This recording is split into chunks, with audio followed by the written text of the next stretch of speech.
Hey Metalheads, willkommen zu Metals Forever, Show Nummer 144 am 21.07.2021. Schön, dass ihr wieder dabei seid.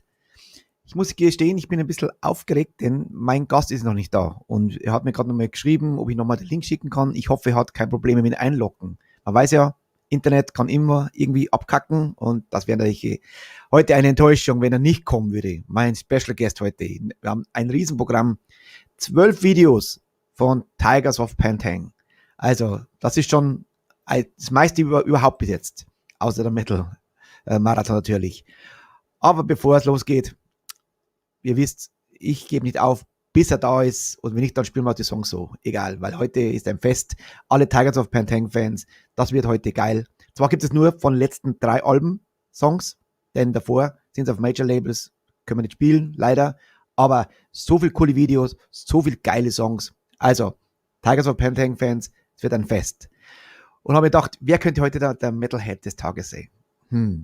Wer ist denn der Richtige von den 80ern her? Natürlich der Metal Mortal. Das ist der Mann. Deshalb ist heute der Metalhead of the Day unser Metal Mortal.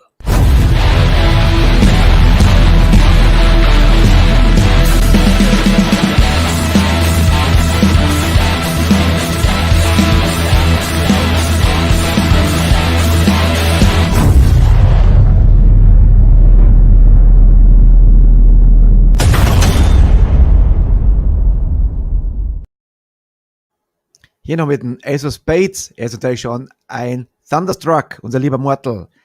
So, hauen wir uns mal rein. Ich werde ein paar Songs spielen, falls er später reinkommt. Wie immer, kann es sein, dass er vielleicht später reinkommt. Okay, kein Problem. Dann spielen wir halt einfach Songs davor, die wo danach gekommen werden. Aber erstmal, bevor der Madness beginnt, hier ist unser Sponsoren-Take. Die Metal is Forever Rockcast Show wird präsentiert von Hardline, das Rock- und Metal-Magazin. Überall erhältlich, wo es Zeitschriften gibt. Im Abo besonders günstig. 6 Ausgaben zu 25 €. Holt es euch. Hardline, das Rock- und Metal-Magazin. The Vegan Essence of Rock'n'Roll. Veganer Lifestyle ist lebendiger Rock'n'Roll. Wir sind Rebellen. Wir sind Veganer. Wir lieben das Leben und leben es mit jeder Menge Spaß. Fliesenspitzner, der zuverlässige Handwerker für alle Aufgaben rund um das Verlegen von Fliesen, Platten, Mosaik und Naturstein. Crazy Stuff Tattoo in Schwandorf, Tätowierer aus Leidenschaft. Dein Tattoo-Studio in privater Atmosphäre und für individuelle Tattoos. Luftraum Fürstenfeldbruck, die Rock- und Metal-Kneipe. Jede Woche von Donnerstag bis Samstag Rock und Metal vom Feinsten. Power Concerts Burg Lengenfeld. Wenn es um Konzerte geht, dann Power Concerts. Karten gibt's an allen bekannten Vorverkaufsstellen. Backguard Studios. Zusammenarbeit mit Indiscreet Audio. Das Metal Dream Team für die metallischen Produktionen vom ersten Ton bis zum fertigen Produkt seid ihr bei uns an der richtigen Stelle. Meldet euch unverbindlich bei uns. The Metal is Forever. Schwammerhandler. Fanshop Story Mall. Der offizielle Partner der Metal is Forever Rockcast Show.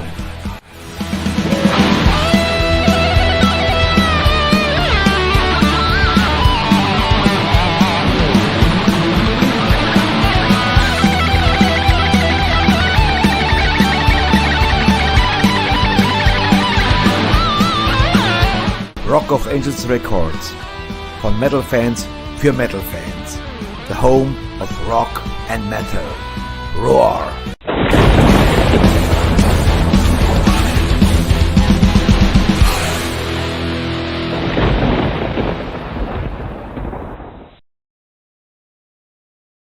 Jawohl, einen besten Dank an unsere Sponsoren und er ist da. Er ist hier. Jack, I see you. One more song, 2 more songs, then you're on. Hopefully, no problem with the sound. I can hear you. Sing what you want, I can hear you. So, liebe Freunde, erstmal ein Warm-up. Wir brauchen einen coolen Warm-up. Er gibt Thumbs up. You can hear me, Jack? Alright, that's cool. So, unser Warm-up, Special Guest, 20 Dark 7 und Broken.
Sehr, sehr geil. 20 Dark 7. Ich hoffe, dass ich Sie bald hier in der Sendung mal begrüßen darf.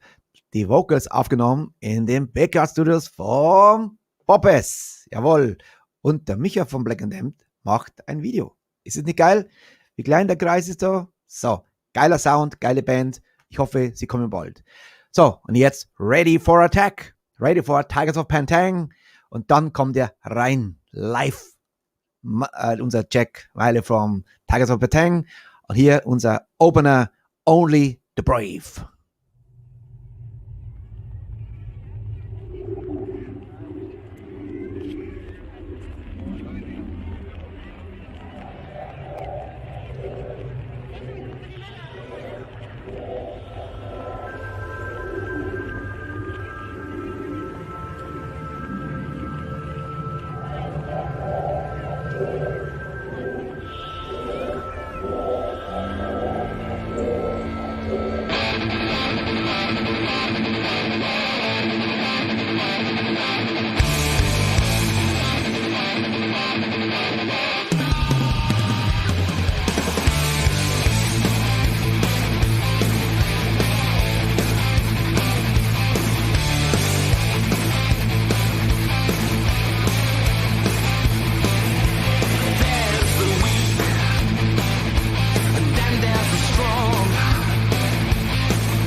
Alive.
Tigers of Pantang, only the brave. And here is the man on the vocals, Mr. Jack Miley from Tigers of Pantang. Hello, everybody. Hi. Jack, you killing me. What's happening? I was on fire. What's happened to my Jack? It's not coming. No. No worries. I was on the phone. I was just double, and I sent you that message asking, do I have? I can't find the link so I can connect. So, but I'm here. I was here. I was at home. No worries. Perfect. And I remember the background. You made a video for Sainted Cinders, right? That's the room. That's my treasure room where all my records. That this is just part of the collection, and it's a part of the money, part of the little money I earn from music. It just goes on music. Back to music again. Are you a CD or vinyl guy? Both of them. I have more CDs. But the other side of the wall of the room is with vinyls. So because obviously I have an age, so I began with vinyls, and I was skeptic about CD, so I started later on, and then I guess CDs took won because it was apparently more easy to collect and to store. Exactly. Yes. Exactly. But now I like to go. I don't buy new vinyls unless there are a couple of sometimes the few artists that release only things on vinyl. So, for instance, I got for Record Store Day, I bought Sticks. I've done a special edition with some live tracks that you can find also only on vinyl. But I still like to go, secondhand stores and flea markets and. Are you searching for Tigers of Pantang? Huh? Are you searching something for Tigers of Pantang? Well, no. My collection with Tigers is almost finished. I got all the singles. I'm probably the only. I don't think even Rob has all the singles, but I have it. I have them, and yes. But I've been collecting all the Tiger stuff just to. Yeah. Just to let you know, I hope you have time today. Yes. Because today is the day, the show with the most songs. We play tonight. Let me count again before I say something wrong. All yours. I will eat afterwards. I got my glass of wine. I enjoy my white wine just like Rob. Rob is the man who kind of opened my mind to move sometimes and to avoid beer and go to white wine, and that's it. So we have 12 Tigers of Pantang songs from the last 3 albums. So I only chose songs with you because you motherfuckers, you made a lot of videos, and one is better than others. Thank you. Must be in. The last one I would because I thought there's one song missing, and I heard it before the song, and this was Only the Brave. This is the song I forgot to know, and then I put it in. This is actually that was the first. Meaning we didn't do any video when I joined the band for Animal Instinct. We didn't do any video. We didn't even do any video. I think we did something with Keeping Me Alive, but it was way after it was released, the album. So Only the Brave is actually the first ever video I've done with Tigers, where we had a location. That's the Academy in Newcastle, and we stayed a whole day filming everything. So it was a challenge because we had to do it in one day because we like to do things easy and relaxing. And I remember clearly that it was a tough one because you have to do. Nobody can think of how many times you have to sing a song, and you have to play the song to get everything right. So I actually learned the lyrics after that day. I have no problem with those lyrics. I got it in my mind stuck. Like I saw your reaction when I started the song, and this was like approved. A good opener, and I didn't know this is the first video. So perfect start. Yeah, great. No. I'm Only the Brave. Well, Only the Brave is a song that we knew that there's a lot of stories behind that song because we knew from the very beginning, since Mickey played the riff, that we all of the five of us knew that it was going to be the opener of the album, and everybody had some very strong feelings about the songs, because we said it has everything. It has the riff, it has the melody, I think the lyrics kind of everybody can understand the lyrics, what the lyrics are all about. And the other thing is that it's not the kind of songs that has a topic that goes on, fashion, and then you kind of lose the plot.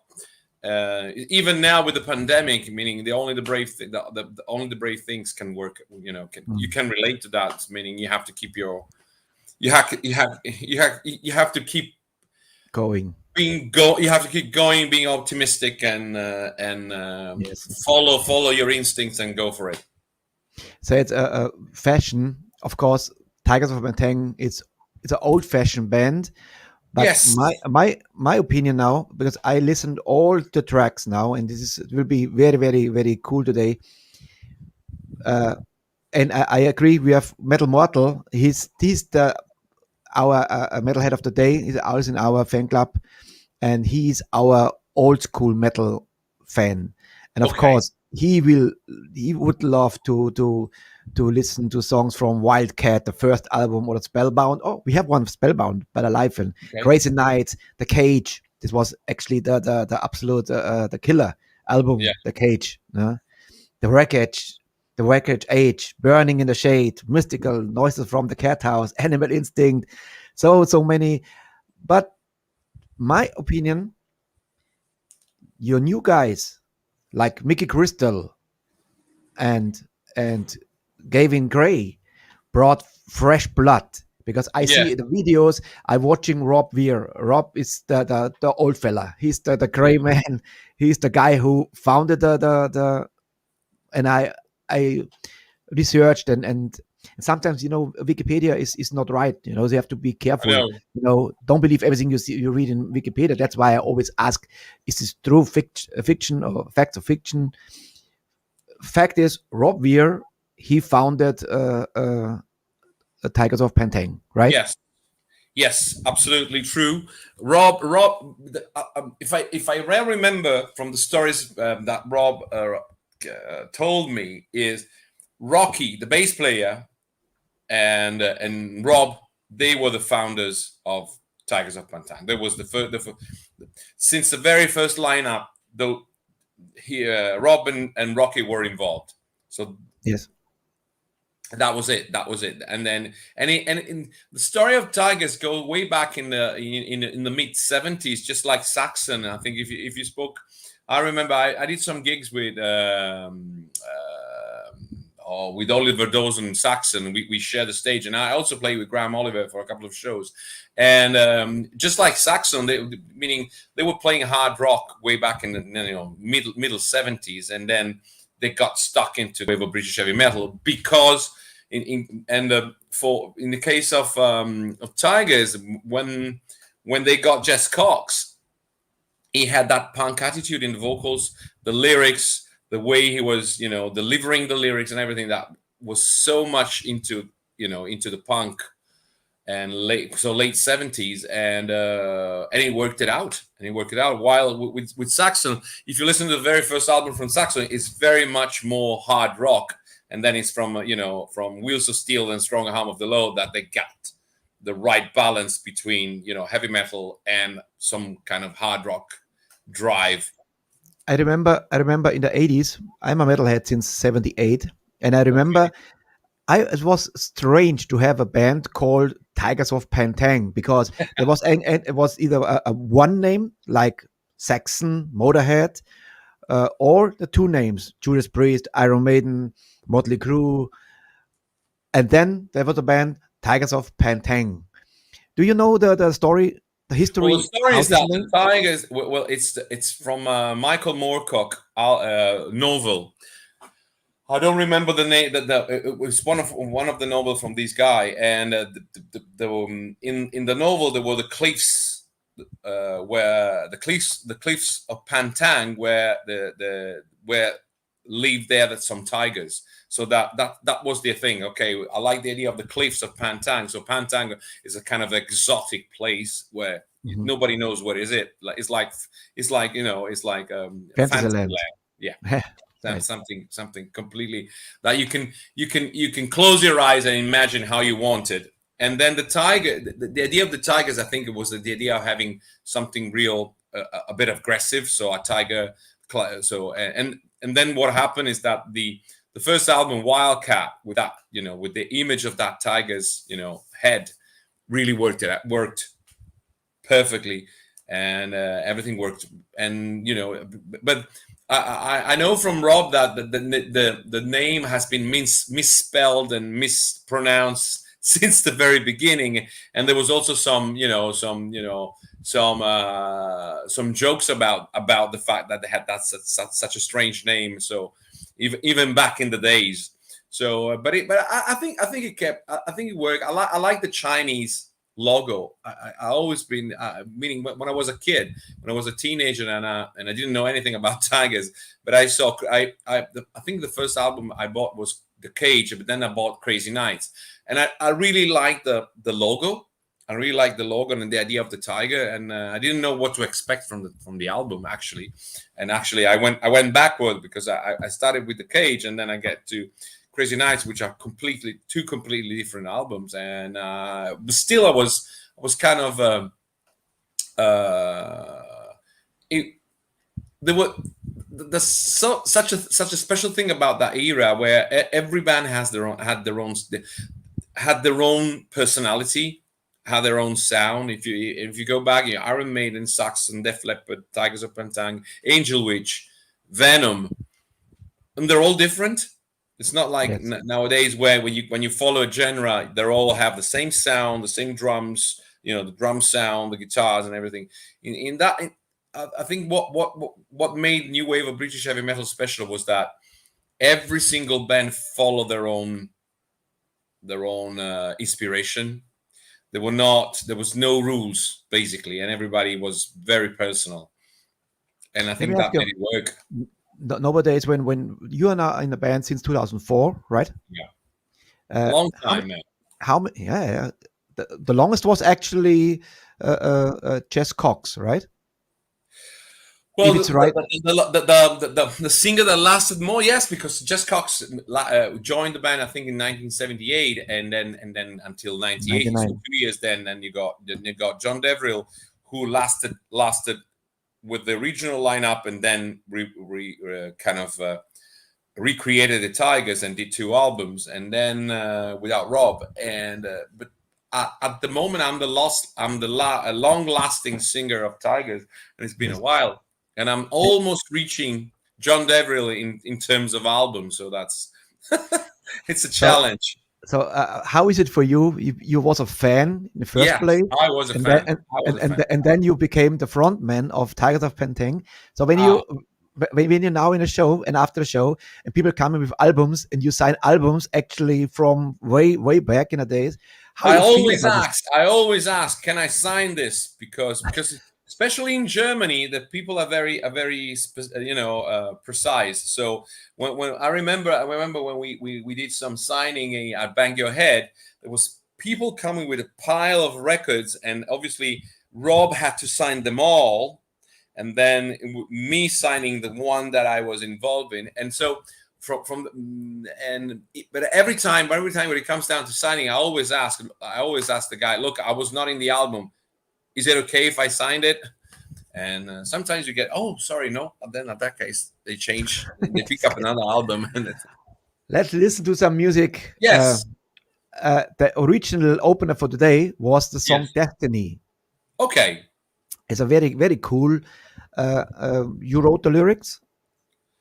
It was half me and half Craig Ellis, the drummer. We sometimes share the duty in writing lyrics, and it's something strange because I never do that. In other bands I'm involved in, I always write the lyrics, but with Craig I find a special chemistry, and it seems to work. And we manage to get the best out of ourselves. So it's a good partnership. let's listen first and then we talk about the song, okay? Yes, sure. Here we go. Tygers of Tang, here's Destiny.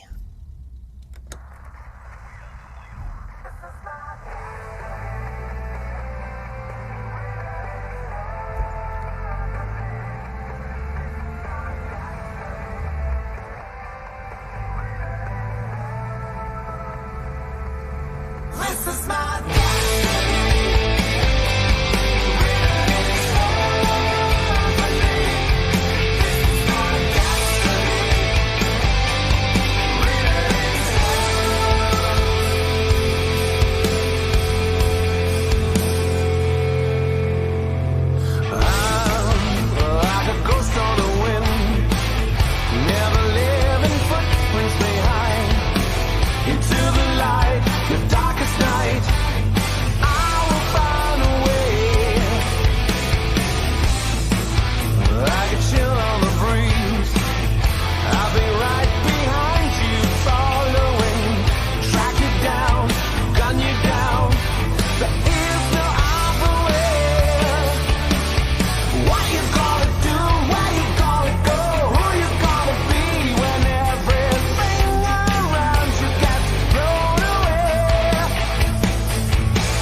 Very cool song. Yeah. Very powerful. It has with Ritual we managed to Ritual is one of the albums that I like to listen. Sometimes musicians don't like to listen to their own albums when they are done. But with Ritual, I actually enjoy sometimes going back and listening back to it, because I think we managed to write and to find a balance between the melody and the hard rock, the electricity, the hard drive and everything, and the melodic touch. And it's something I'm really, really, really proud of.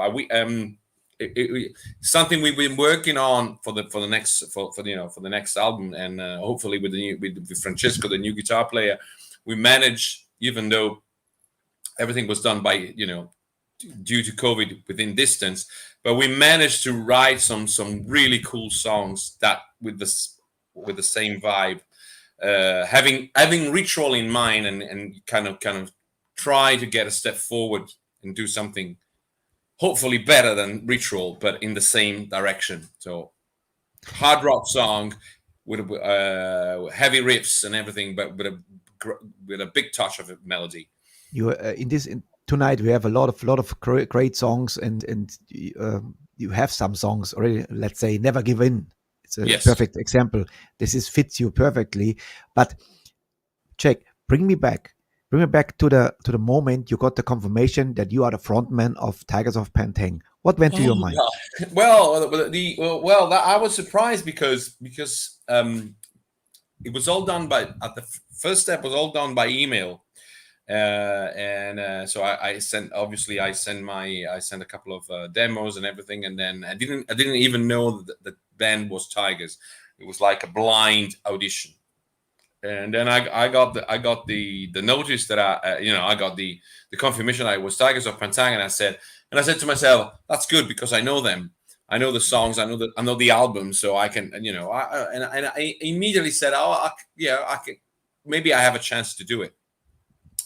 And but it went really well, because I got the confirmation that they wanted to meet me and to do a live audition. And so I flew to England, to the north of England, and it was great. It was actually very. I mean, we started the audition and rehearsing together at 10 o'clock in the morning, something like this, and by 4 o'clock in the afternoon, I was in the band, and they were very enthusiastic about it. And I was the one saying, "Are you sure?" Meaning, don't you think it's a bit too much, too quick, too fast, a too quick decision? Would you like to have some more time to think about it? But since then, that was it. It worked. I think the inner that's what your mouth speaking, but maybe in the inside, Jack, shut the fuck up. You are in the band. No, but are you sure about this? No, but the main thing with Tygers was that they were coming from an album that was Noises from the Cat House, which I've been listening to, and the only thing I said to them, look, I'm more a hard rock singer. I'm not a heavy metal. With no disrespect, but I don't have that kind of vibrato or the Bruce Dickinson kind of attitude. Bruce Dickinson is the master of that kind of, if you want to go epic, he's one of the best, if not the best. But I'm more related to to Deep Purple, Black Sabbath, and the old school of it. This Saxon, the 70s. Okay, so I said, if you want to go back, if you want to try to get back to a sound that reconnect and find a chemistry and find a sound that reconnects to Spellbound, Wildcat, and the Crazy Night thing, I might be the right one. Meaning, I say I might be, I might not, but I would like to give it a shot. And that was it. That was the agreement that we had. Let's go back and let's rebuild the reputation of Tygers by going back. And that's when, within a year or two, it came the idea of re-recording all classic with the Wildcat session, Spellbound session, Crazy Night session, and the EPs, where the lineup, the updated lineup was recording old stuff. That's why I was so confused about when I checked the discography. Say, what the hell? There's now the same cover, but the same songs here, and so now I understand. Okay. Yes, You got it's the format of the cover is like Wildcat. It's Wildcat session. Then and I think it was just the drums, and then with Spellbound, you got the bass and the microphone, and then with Crazy Night, you had also the guitars and things like that. And we are still planning.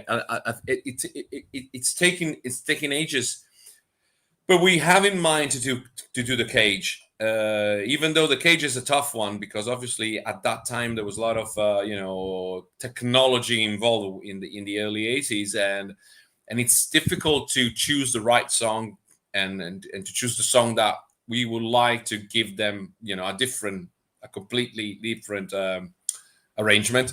That one. So we keep thinking, and then COVID got in. And then we were very lucky. Every time we started thinking about doing the cage, we had so many offers and doing gigs, and so the studio time got canceled and rescheduled. I think cage will be hard because this was the money album. The cage was the killer album. Meaning, yes, it was the money album. It was the one that got them really, really high in the charts. If you think about it, was the first record that Peter Collins ever record. Was recorded as a producer, and Peter Collins then went to produce Rush and everything. So it was a very different album, for all the reasons. And I think. If you speak with Rob, it was the beginning of the end in a way, because they were trying to make Tygers of Tang become more like Def Leppard, and they were more, and not everyone in the band was keen on doing that, going too commercial. So it was more, and that I know for sure that Rob has really some mixed emotion about that album, because he said there were some great songs that ended up as B-sides, those songs that we wrote, and there were songs that were included in the album that we were kind of forced to accept because the management wanted to have a more pop rock friendly and American oriented band. Check. We have from the 1st to the 3rd October our next metal marathon. You remember the first one you was with Sainted Sinners on? Yes. So we have our next one. We didn't book yet one band, and I would love to have Tygers of Tang as a headliner, but with Rob. Yeah. You can choose the date. Yes, the problem with me, I'm ready checking, because I knew that you were telling me I will on that weekend I'm on tour with Sainted Sinners, so we can do it, but I have to force Rob to be online, which it might be also interesting, because all the fans from the early era can have can write down all their question, and he has a great memory. He remembers everything, so he's the right guy to ask everything about anything about those albums will be great. So I'll do my best. I'll double check with Rob if he's available on the 1st, 2nd, or 3rd, because I'm on tour. That's the only thing. I'm and it's the first ever tour with Sainted Sinners. So there's a lot of with no rehearsals. And this is a must do that we do with you and Frank again. Yeah. Of course, you are part of our festival as well. So. Yeah. Entertainers. This will be. I fly from. We will do a video. Meaning, if we are on tour, we will do a video, and we manage to send it. I will manage to send it to you via email, so that you can put that. Sainted Sinners, while we are on tour, we can send you, and so we will contribute in some way. No problem. Absolutely, yeah, I have no doubt, because Frank is a great guy. He's the problem now. Yeah, absolutely, he's a lovely guy. And the problem for me now is because you are the voice of Sainted Sinners, which is a fantastic band, and you are the singer of Tygers of Tang, which is a fantastic I keep myself busy. And you will have great surprises, because we with Sainted Sinners we are going to release a new album, completely new album with 10 new songs out very shortly, because we've been working even though we've been sharing ideas, recording and things, and so that I can't tell anything more, but there'll be some good surprises with Scented Sinners. The next song I chose is She. Okay, yeah. What's all about she? She and he. Well, all about the she. lyrics. Well, she. Okay, she is based on Rob's riff. It was Rob's riff, and that's the song that Craig wrote all the lyrics, and he gave me very precise instruction how to sing it, because he had very clearly in mind how the song should end at the very end. My contribution was that at strangely enough, was suggesting to do the solo with the acoustic guitar, because I said there's this Spanish vibe, and I said, the guitar player at that time was Dean, and I said to Dean, why don't you play an acoustic guitar or even a classical guitar, with nylon strings? And he looked at me the first reaction was, are you crazy? And then flamenco style, yeah, right? like flamenco stuff. And then what happened is that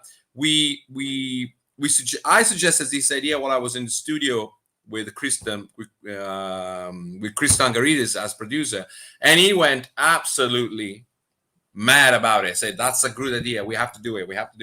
Let's do it. And he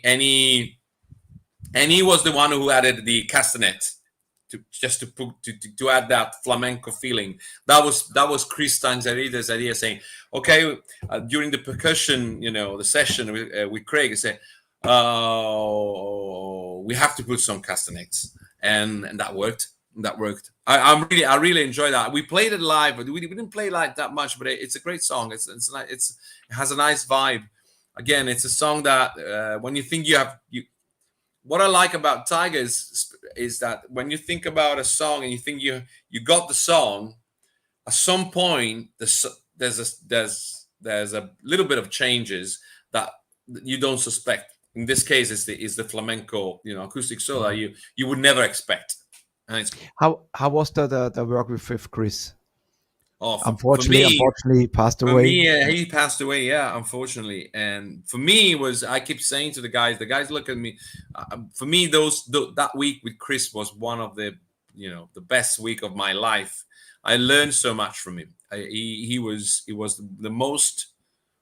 I keep saying if I am the singer that I am now, and I have to thank Chris, because that experience in the studio made me so aware of my potential and how because I've whenever it comes down to recording, I was always very nervous about recording, because I never felt comfortable in the studio, and he made me feel, and he not only he made me feel comfortable, but he taught me how to enjoy recording in the studio. So he gave me a complete twist. Say, but all you have to do is that forget about it. You're in the studio. Just be yourself.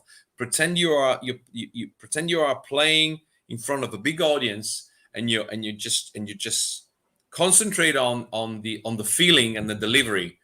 Don't think about anything else. If you do mistakes, there will be plenty. We can correct it, or you can re-sing it. There's no problem. Just go for it. Forget that we are in that you're in a small room and everything. Close your eyes and let your imagination go. And he really that week was fantastic for me. And whenever I go back to the studio, that's what I do now. I just close my eyes and just go for it. And I don't think about I just sing from the heart. I don't think about technique or how to deliver that particular note. I just go for it. I guess you saw the Anvil movie, right? Yes. So when I had Lips and I talked to Lips for an hour, and then we talked about Chris, and he said the same. But then he was a tough nut. When Chris is like Mr. Jekyll, Mr. Hyde, he could be this way or he could be this way. And if he go crazy, he's very demanding, but fair and funny. And was it like with you, Sam? With me, he was very relaxed with me, and he had a very what happened when I was in the studio.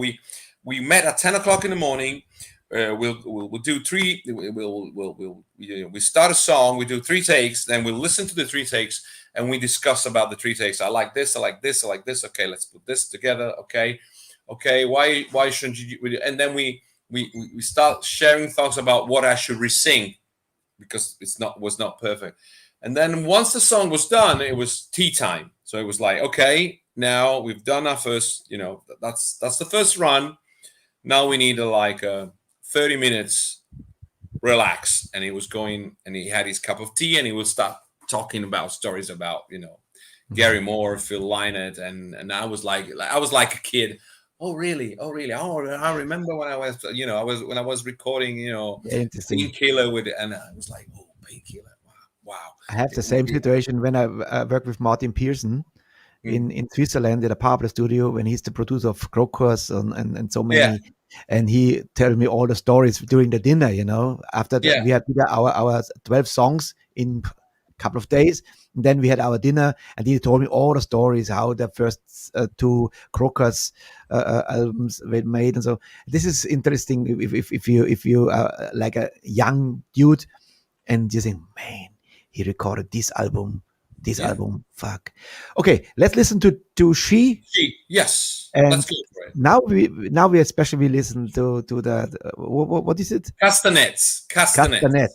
Okay, here we go.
Very cool. Good stuff. You know, your voice in this song especially reminds me to Dave from Y&T. Oh, Dave Menichetti. Good. Menichetti, Thank yes. you. It's a good. I'm happy. I love the Earthquake album, Rescue Me, especially with this song, Rescue Me. It was now when you hit the high tones and you do it with yeah, you have a special voice. But now that the problem is, I listen to your voice, saying, yeah, it's a new song from Saint Sinners, or it's from Tigers of Tang, because Yeah, well, that's I'm pleased with that because I have a recognizable voice. So if you like it, it's thumbs up. If you don't like it, you have at that point you have a problem. But I think it's the simple fact that I've been working. I have now a clear idea of how to use my voice. So and I feel comfortable. I realize what I want to do, what I want to sing, what kind of songs I want to sing, and I think that comes through because in the last in the last 5 years I've been writing and playing and writing co-writing songs that I'm really pleased. I'm really happy with, and I can listen back to it. It's like the Saint Sinners album. Was like a gift because it was absolutely during the worst time of one of the worst time of my life. I was stuck at home due for COVID quarantine. Not because I had COVID, but Italy was completely locked down, and that having those songs to work on really made my days. Help me get through to it, and I think when I listen back to that album, I have that in mind. I remember clearly when I started writing those songs and how they helped me out, and I felt immediately comfortable. That's the other thing with Saint Sinners, again with Tygers. I always feel comfortable when it comes down to write and to sing those songs. It's not something that I have to think too much about it. Yeah. And it's something that it comes quite natural. How was it in the beginning when you started in 2004? Did you have in your mind the old singers? Well, the idea I had, I struggled because my first idea I was a bit struggling because I had to figure out how to sing the songs with the Jess Cox songs, and then dealing with the John Deverell song is not an easy thing because John Deverell had a very, very fantastic, personal and fantastic voice, and luckily what happened was that Rob gave me absolute freedom, and I said to him, look, when it comes down to John Deverell, there's some songs that I want to be like Don't Stop By. I will try to be as more as loyal to the class, to the original stuff. When it came down to Jess Cox, what I did is I went back, I started looking for bootlegs, and I got a couple of bootlegs where John Deverell was singing Jess Cox songs, and I got the inspiration how to approach those songs, having heard what John was doing to them, and that helped me really a lot because obviously Jess Cox has such a unique song, a unique voice, and it doesn't matter. People saying, "Oh, he sings out of tune." It's not about being in tune or not. It's with Jess Cox, everything is about attitude. It was like he had that punky attitude, but punky feel that made those songs so great. Wildcat is like for me, it's like listening to one of the Ramones album. Is you put it and it's like bang, bang, bang, bang, bang, bang, bang, bang. Then you turn and bang, bang, bang again. So it's like it's very energetic. We have a question here. Yeah. And I'm wondering what you say. Also, check the most important question: Robert Plant or Ian Gillan? He goes right to the point. Robert, for me, is Robert Plant, but because for me it's Robert Plant, but I must say that I really enjoy the last albums from Ian Gillan. I know everybody says he doesn't have those high notes anymore, and when he goes to see him live, he struggles to do the old classic. But I really think that what he have done with his voice, with the new song, is really great. And the other thing about Ian Gillan, with no disrespect to Robert Plant, is that I like the lyrics Ian Gillan writes. They're very funny, sarcastic, and I think that it's one of those things that you enjoy when you get older, about listening, and also reading and taking care of the keeping an eye on the lyrics. And I think that the Ian Gillan in the last album really have done something really fantastic and special. And it's simply a shame that for a band like Deep Purple, they have to do all the classics. So and obviously there was in my experience there are only two singers that could, because one is not here anymore and one that is still here, and it's Rob Halford from Judas Priest. That when I went to see him live, he was really good. Meaning, obviously, there was a little bit delay, reverb, and everything, but he had the voice. And the other one was Ronnie James Dio. I went to see Heaven and Hell in Birmingham. Now a lot of like 2007, 2008, something like that. And that little man really blew me away. I was there with the then manager of Tygers, and after the second song was Children of the Sea, and the manager turned to me and looked at me, and I was literally crying when I was listening to Children of the Sea, and he looked at me and he said, "What do you do?" And I said, I can't help it. Meaning it's fantastic. I'm listening to God. He's absolutely perfect.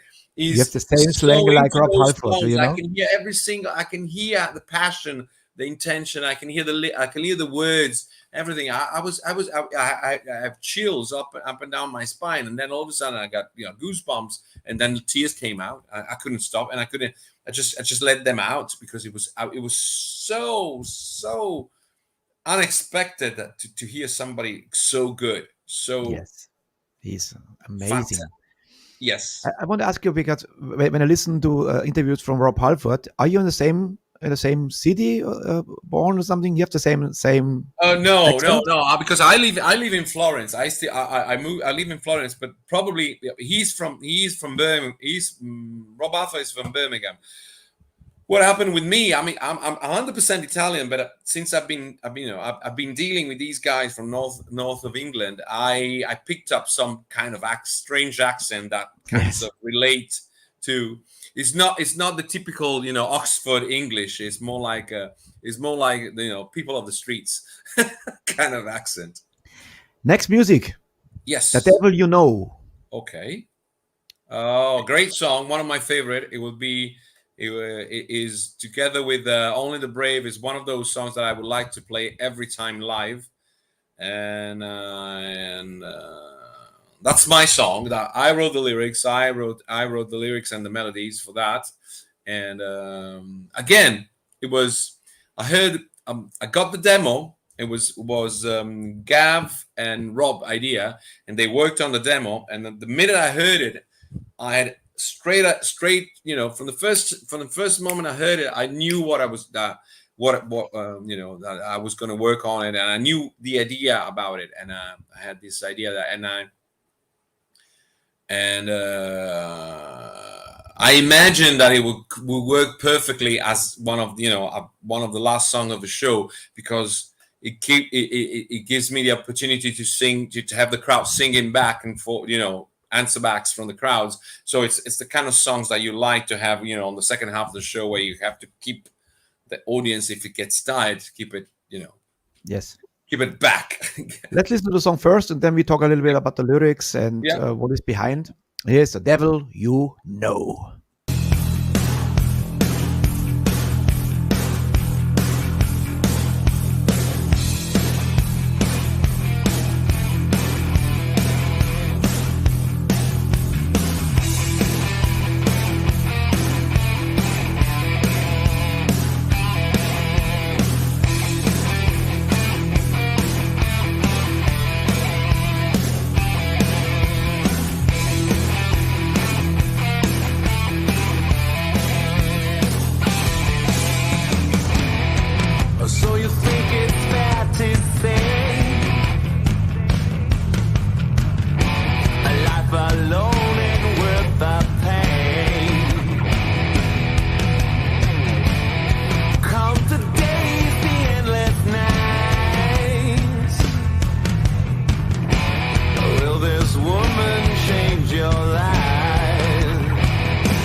Yeah. Nothing to say. You know what sticks out? Your voice, of course, but the bass.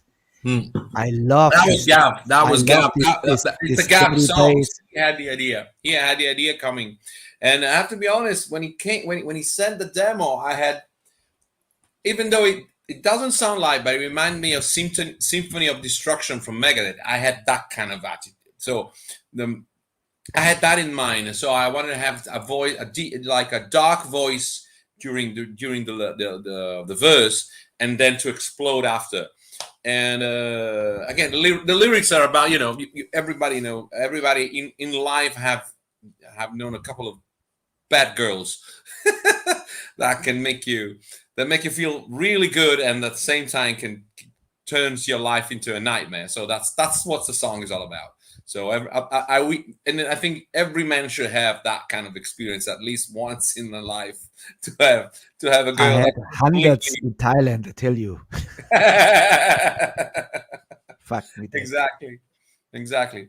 And it was great because some of the shooting was like, some of the footage was taken in a very small club in London, and then and when we played live, and it was a great night. But it was really, even in London, it was really hot because the place was really small. It was, packed.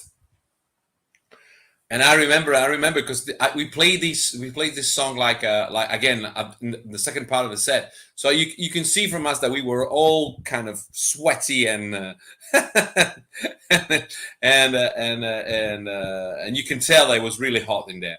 So it's again, when you see these live video, and your memory goes back to, you remember, all of a sudden you remember places and venues and backstages that you had completely forgot.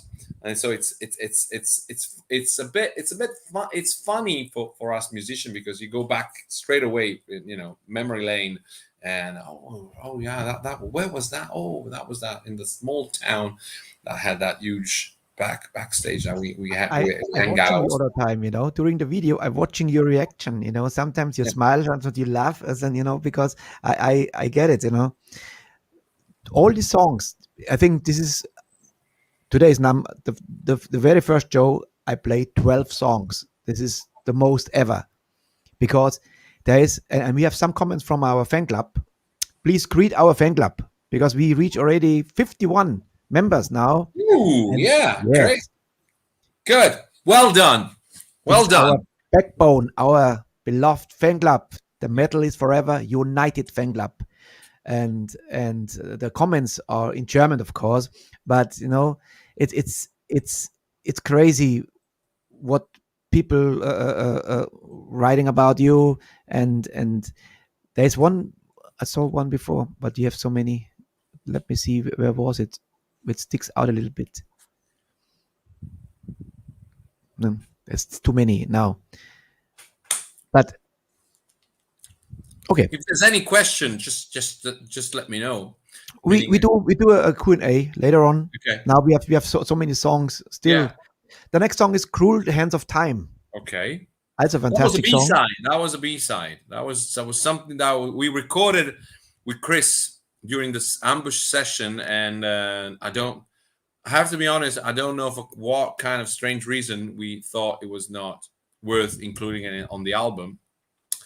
And so when it came down to reissue Ambush, that was the first choice, meaning we have a brand new song out there, and we wanted to take it out and to bring it out to the public. I think it's it's a groovy song. It's more hard rock.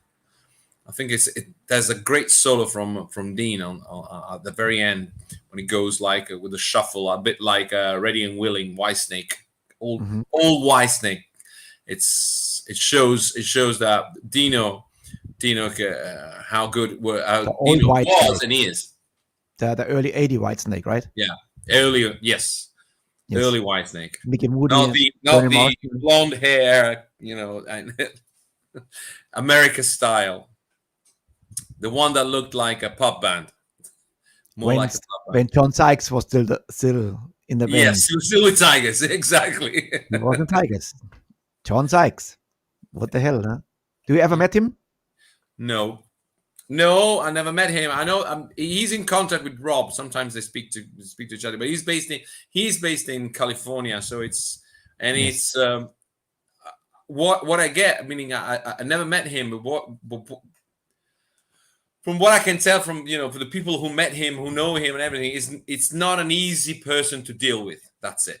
So because I met people who've been working with them in the past, like meaning Chris, even Marco Mendoza from the Dead Daisy, he played in Blue Murder, and Do you know Marco? Yes, I know Marco. You must make a connection because I love Marco Mendoza. Yeah, Especially never got in touch. Never had a chance to. No. Well, he's signed also to Mighty Music, so you can tell you can ask. Because I think he's working on a new album, on a new solo album, so that would be the case. I tell you what, I found out something. Fernando from Mighty Music, he even says, you know what? If you know the guys, write directly to them because sometimes a label is delays and sometimes they don't put the message. I don't have any direct contact, but I can find because we played a couple of shows with we played a show in Newcastle with the Dead Daisies.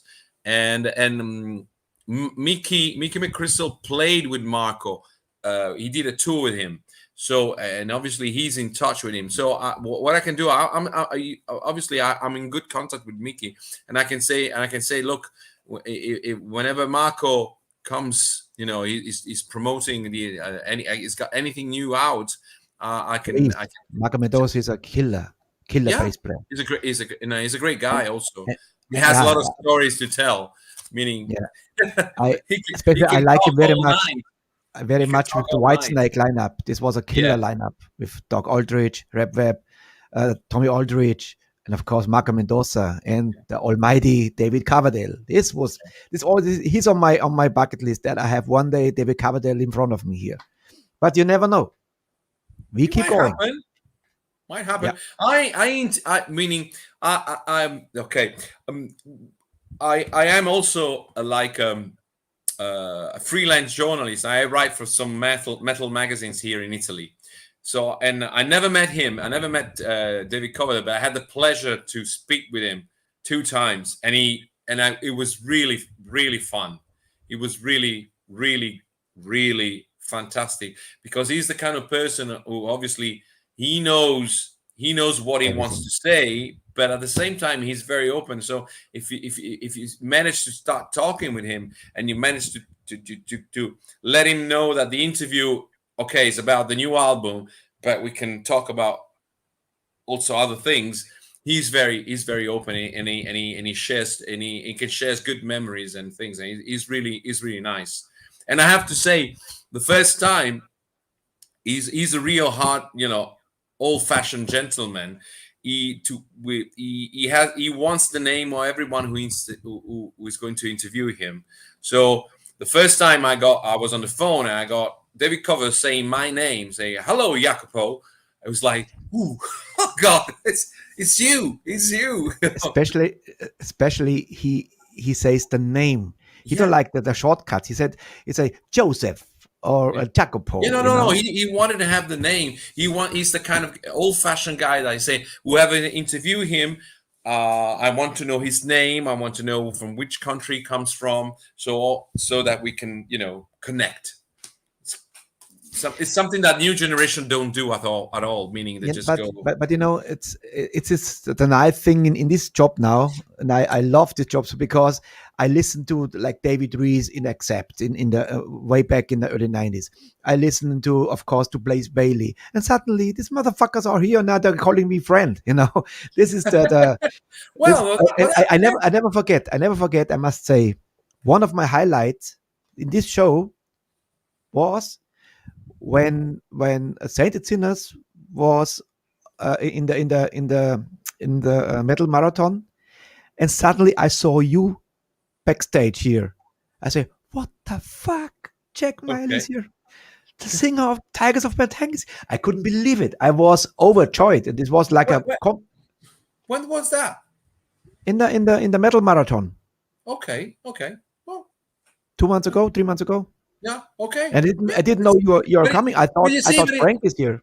No. But the other, but that's, I think that's the good thing about internet, because it shows the human side of people. Meaning, because Yes. we grew up with this idea of, you have to. I was the one who, if you wanted to meet one of your rock star favorite rock star, you have to knew which hotel he was in and things like that. Now with this kind of technology, you can have the human, you can experiment the human side of people, and David Coverdale is it's a person. It's not just the iconic singer, and he can have a laugh. It's like meeting. I met so many. Sometimes I had bad experience, but it's like Adrian Vandenberg. Adrian Vandenberg is a laugh. The minute you kind of accept the fact that he's one of the biggest, tallest men alive I ever met in my life. He's huge. He's huge, literally. But he has a very great sense of humor, and even if it's just backstage for a laugh, you will end up laughing with him, because he will start telling jokes, and you could just go, but he's Adrian Vandenberg, and I have a very good chance to get Adrian Vandenberg on the show, because maybe he had cancer. Yes, and I know the doctor who saved his life. And this doctor is my very, very, very good friend of mine. He's actually a fan of my music. And he says, and I said, I don't blue this. I want Adrian Vandenberg, because I know when I get Adrian Vandenberg in the show, I know one day I get David Coverdale. You have to go through the back door. I had Sven Dirkschneider already here. I know one day Udo will be here. So we are close to get Mickey D here. When I got Mickey D here, he actually Mickey D. He sent us a message already. He's always in the end of the show. It's a greetings from Mickey D for the Metal Forever show. So when I got Mickey D, I get maybe Klaus Meine or Rudolf Schenker. This is always a step by step. Yeah, sure. Don't rush it and don't blow it. And I know absolutely not. I know one day I have the Adrian Vandenberg here. Ronnie Romero, who sang the Adrian Vandenberg, the Vandenberg album, he was already here. The new album. Yeah. Let's listen to Cruel Hands of Time. Yes, let's play it. Here we go.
Absolutely right. Ready and willing. That's the Yeah, groove. that's the groove. I know. I just read all the messages and the comments, and many of them writes on, "Oh fuck, this was not in my radar. Fuck, is a great music." And I tell you what, alle draußen, es gibt mir noch besser. There's not one song Yeah, from all the that's, songs, not one song you say, "Oh, this is a weak song." No, but they're all. that's the reason. That's the reason why. Okay, that's the reason why we agreed on the idea of doing majors and minors, which is our latest release, which is the greatest.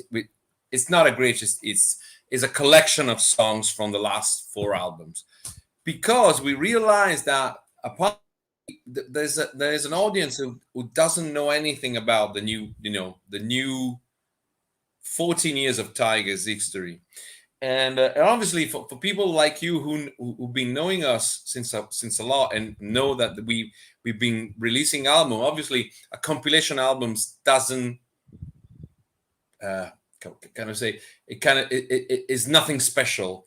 But the record label and also us had in mind that we want to try to let like a wider audience know that we've been recording stuff, and we're recording albums, and we've been recording some good songs, and maybe how about having a listen to a selection of songs, and if you like them, then you can go back and go and buy Animal Instinct, Ambush, and the 2016 album Tigers of Pantang and Ritual. If not, still you have something that if you come to see our show, you will listen to probably a good number of those songs, because we're going to play them. And I never been a fan of compilation myself. I always like when I discover an artist, I want to buy all the records and then make my own best of a compilation. But I realized that for people who don't know anything about Tygers, of the latest Tygers release, a compilation can be helpful. And then there's the ego thing about it, because it's a celebration of my era with Tygers, which was something that I never thought about it. But then all of a sudden, when I got the record, I realized, wow, this is a kind of is a reader digest of the last 14 years of my life. Ooh, that's. I must make I've done pretty. Meaning, I have. No matter what people say, I'm proud of what I've done. So I'm a happy person for it. So für alle da draußen, nicht zu vergessen, er spricht auch von den Majors and Minors, die letzte Scheibe, und die ist auch bei musikmegastore.com, which is like that. Our partner. And if the code July 21, also Juli mit Y, das ist Englisch, bekommt er 20% Rabatt. Die haben, Music Megastore has, I think, 3 albums, if I'm not mistaken, but these are definitely, because I checked it out, it's on sale. Music Megastore is our partner. Thank you. I appreciate that. That's a good thing. That's a good thing. If we've done a good job, we too have done a good job. Hopefully tomorrow somebody will buy some Tigers Up and Tang albums with a 20% discount, which is not too bad. All good. Only July. It's a July promotion. Good. Well done. So the next song is not a video; it's only the cover, but a fantastic cover, and the song is "Keeping Me Alive." Okay. Why a cover? Yeah, because there's no. I couldn't find a video for this. For every song, I found a video. Yes, there's no video for it. You're right. There's no video. I know. It's a shame. But I love the song. It's one of the. Again, it's one of those songs that I would like. I'm proud to be part of it. Meaning, I contributed a little bit with the lyrics, because again, that's the story behind. Well, the story behind is that, again, Rob riffs. He started, and then Craig had the idea, and he was struggling. And Craig, the drummer, had the idea of the melody. The melody it's the melody and the chorus and everything. It's Craig's ideas, but he was struggling with the lyrics. So once we figured out the melody, I helped him out, writing down the lyrics to make it sound. And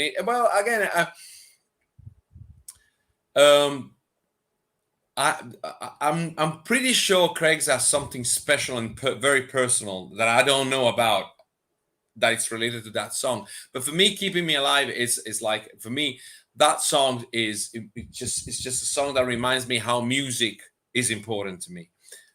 So the answer, your love, in the song, there is your love. In my case, that the love is the love I have for music, and the love music gives me back. So that's it. That song sums up my absolute devotion to music. So whenever I sing it, it's like, no matter what I do, no matter what I am, no matter if I'm going through hard times privately or anything, I know I can count on the music, and it can either be by listening to music or writing music that makes me feel a better man, and makes me help go through any kind of bad times. That's it. One thing is sure, Jack, you make the people today very happy with your voice and Thank with you. your stories. I never expected that you're so outspoken. It's perfect. This is one of the. Well, you have to stop me. That's the other thing. You can stop me saying that's enough. Shut your mouth. No, but again, for me, music is communication. Music is communication. Music is about sharing. It's about sharing. It's about communication. It's about breaking barriers. Even if it's a fun song, again, it connects people. I'm not saying I'm meaning music. I grew up with the idea that music can change the world. I'm a bit of a hippie, even though I'm not that old and that old, but I have that kind of hippie if not attitude, kind of relation with music. But even if you can't change, even if I understood that music cannot change the world, it can change. It can make you have a good 2 hours relax, and it can. And if you have troubles all through the day, you go to a concert and you relax, and music takes you somewhere else, just like a movie. And that's the great thing about music. And then when you come out after the show, you feel better. And that's what I always think. It makes me feel better. So I hope it makes feel better the people who comes to the show and listen to our music. Because whenever I get off stage, I'm feeling better. I'm happy. I'm tired, exhausted, but I'm happy. Yeah, before many wrote from our fan club. They wrote, because of this show, Metal is Forever, they came back to Hardrock. There was like they lost already the interest in hard rock and music because they have a family, whatever. And now they're in a fan club. Now we are in a community. It's growing, and this show, for example, helped them through a very dark time because nobody had something like the experience like this, a lockdown in your life. You're exactly in a cage. And they waited until 8:00 evening. And then let's rock. And now suddenly they're buying albums again, and we are a small show. So imagine if the show gets popular. It helps so much. Music helps so much. And it's true. The other thing is, no matter how many people, the thing is about what I've learned. Meaning, unless you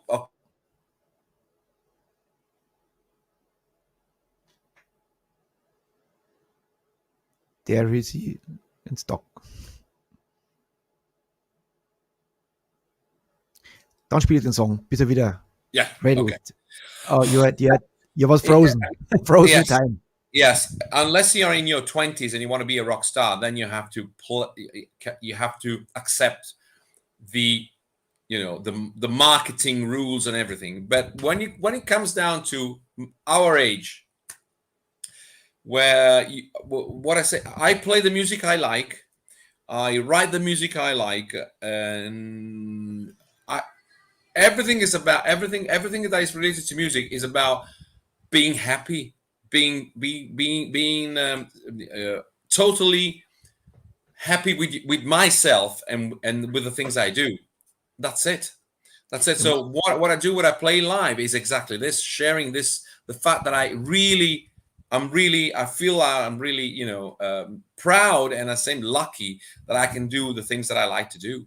And it's a job, and it's my job. That's the other completely incredible thing.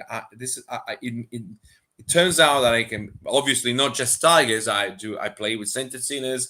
I teach. But music, and being involved in music makes me gives me a living, and it's not. I don't have to do another job to do this. So that makes me really happy, makes me really proud, and I want to share that. Jack, passion, love, and quality will find the right heart. Yes, exactly. That's what I think. And here's keeping me alive. Okay. Here we go. Yes.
keeping me alive.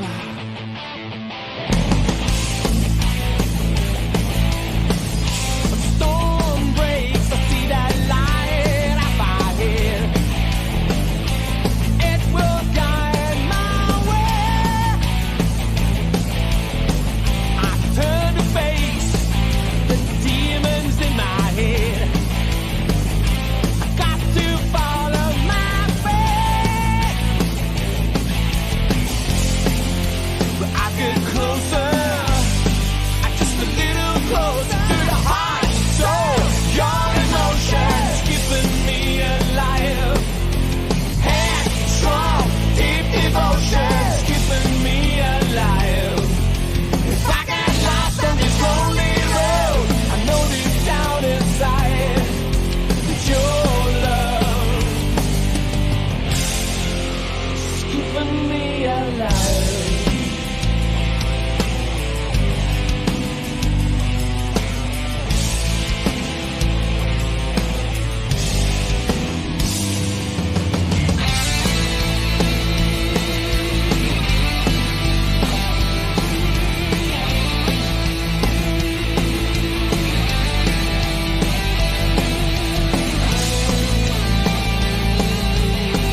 There you go. I can tell you how much I enjoy the bass. This is for me. I never liked as much as this is a lot of feeling, but this is groovy. This is a Cliff Williams It's a bass. pop groove. That's it. Bass Perfect. goes there. And your voice, what can I say? Next song, Damn You. Okay. Not you. I mean, That was a tough one to write. Meaning, when it came down to ritual, I think we wrote 3 different versions of this song with complete different lyrics and melodies, and because we were not happy because the music remained the same, but both me and Craig were not happy, 100% happy. So I did my version, he did his version. Then we did a mix of my version and his version, and we were not happy. And then all of a sudden, after a couple of days, Craig came to me and he sent me an email saying, "I've got it." And he completely he started from scratch, and he started with a complete new melody and complete new lyrics, and he came out with "Damn You," and that's the version that you hear. And when he sang it to me and he sent me a demo with him singing it, I said, "I got it. Yes, you're right. This is the right version."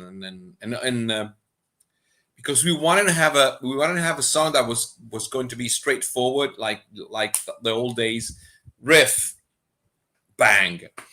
And we didn't expect that the record label would release it as the first single.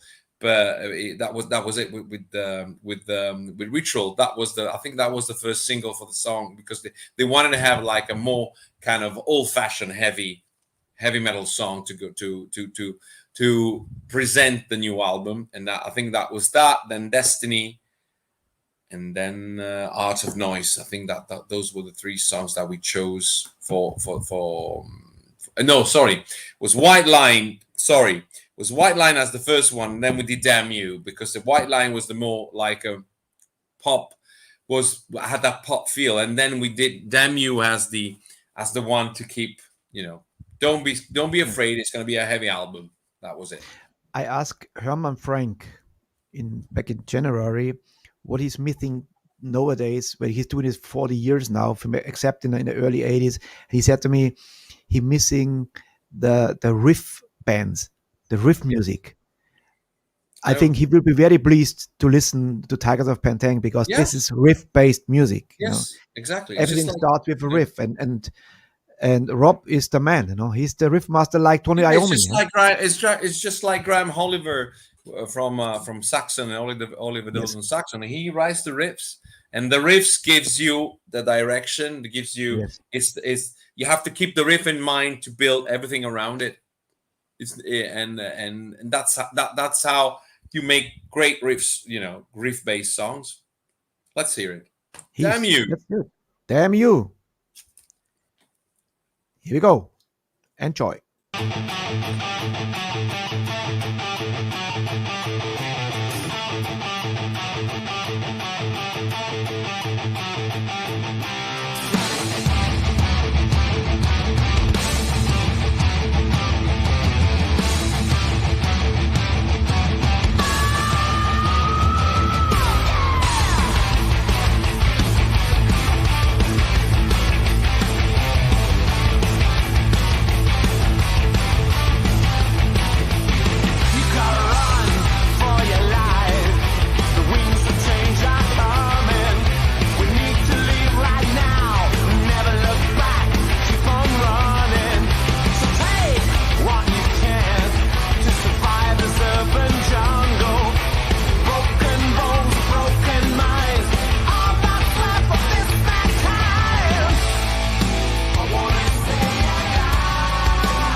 Can't wait to play this live. Jack, we always talk about the music. We never talk about the videos. Who does all the videos? Well, the lyrics videos most of the time is these ones that I've done by Craig. Craig, the drummer, he's into that kind of stuff. Fantastic. So the videos were like Only the Brave, White Lines, the one that has an outdoor kind of thing. They're all made by a company called Flashlights that is based in Newcastle. All the lyrics video are either ideas from the band, but the guy who's behind it most of the time is Craig. He's the one who, and we're lucky to have a member of the band who's into this kind of things. Absolutely. Because he the other thing, he's connected to the music, so he knows what the lyrics are about and everything. So I'm not sure you ever saw the next video, because I celebrate the videographer from the next video, because it's the only maybe you see something you never see before. Okay. I digging where I find stuff was cool, and I found, because I needed, what is a show from a legendary band who is there already now 40 years plus, and have nothing from the early days. And then I found a live version of Spellbound. Ooh, I can't wait to hear it. It's going to be fast. And I tell you what, this guy, he was in the front row, and he filmed the whole show, and no cut, only one take. And what can I say? Look at Rob's face, says everything. Okay. He is on fire. He loves. I think this was an injection of freshness, because he's doing this so long. Always keep in mind, this motherfucker was already 81. The guy who played this song. Sure. And now he has a great guitar player next to him. It's still the same backliner lineup. No, Mickey has left. No, Mickey has the guitar player. Mickey has left, and now we have a new guitar player, and we've been already recording some stuff. So he's gonna, and we were looking forward to play live, but we unfortunately the August and September gigs are gonna be rescheduled, because due to COVID and due to the fact that I'm from Italy, they're from England. Francesco is Italian, but he lives in Germany. We still don't know what's going to happen when we're going to travel, and so we said let's wait until everything is a bit, when the green pass and everything is going to work, and so we're going to do, hopefully we're going to do some gigs in England in October, and then we're going to do, hopefully 2022 we're going to play live everywhere, because we have a lot of shows rescheduled that we're going to even in Germany that we want to play.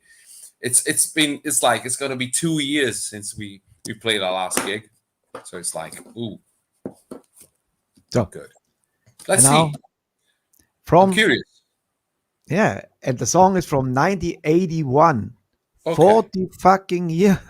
This is live, But the moment you turn around and you face the crowd, there is the metal, the hard rock attitude. Enjoy Spellbound live.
That was a good one.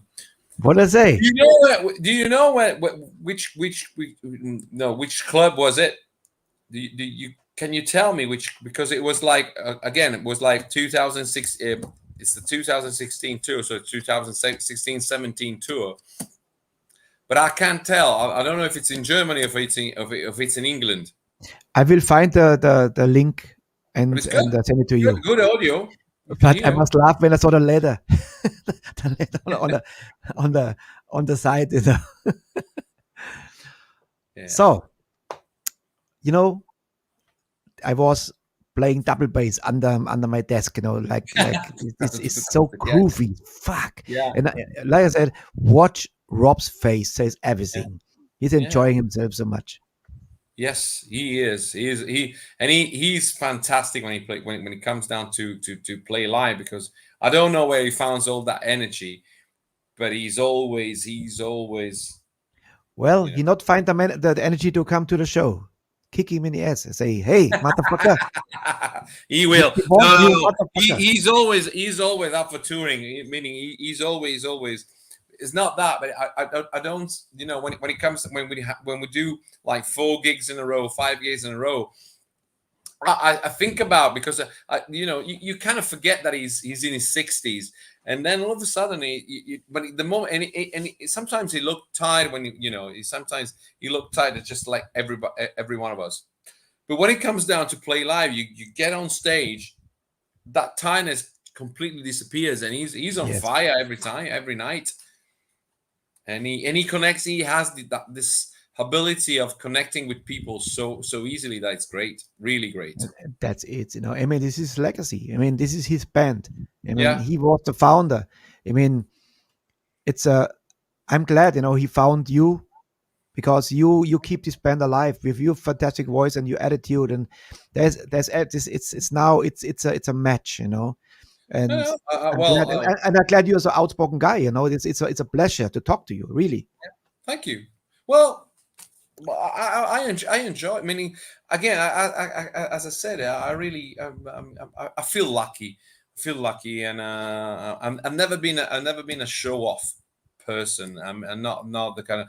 I never liked obviously. When it comes down to playing live, you do a tour, you need to have your own, you need to have those moments when you have to get in the zone. But after that, before the show and right after the show. But after that, you're touring and there's people coming to see you, and I'm the first person to go out and say hello to everybody and sign records or whatever, and to have a talk with the fans, because it's.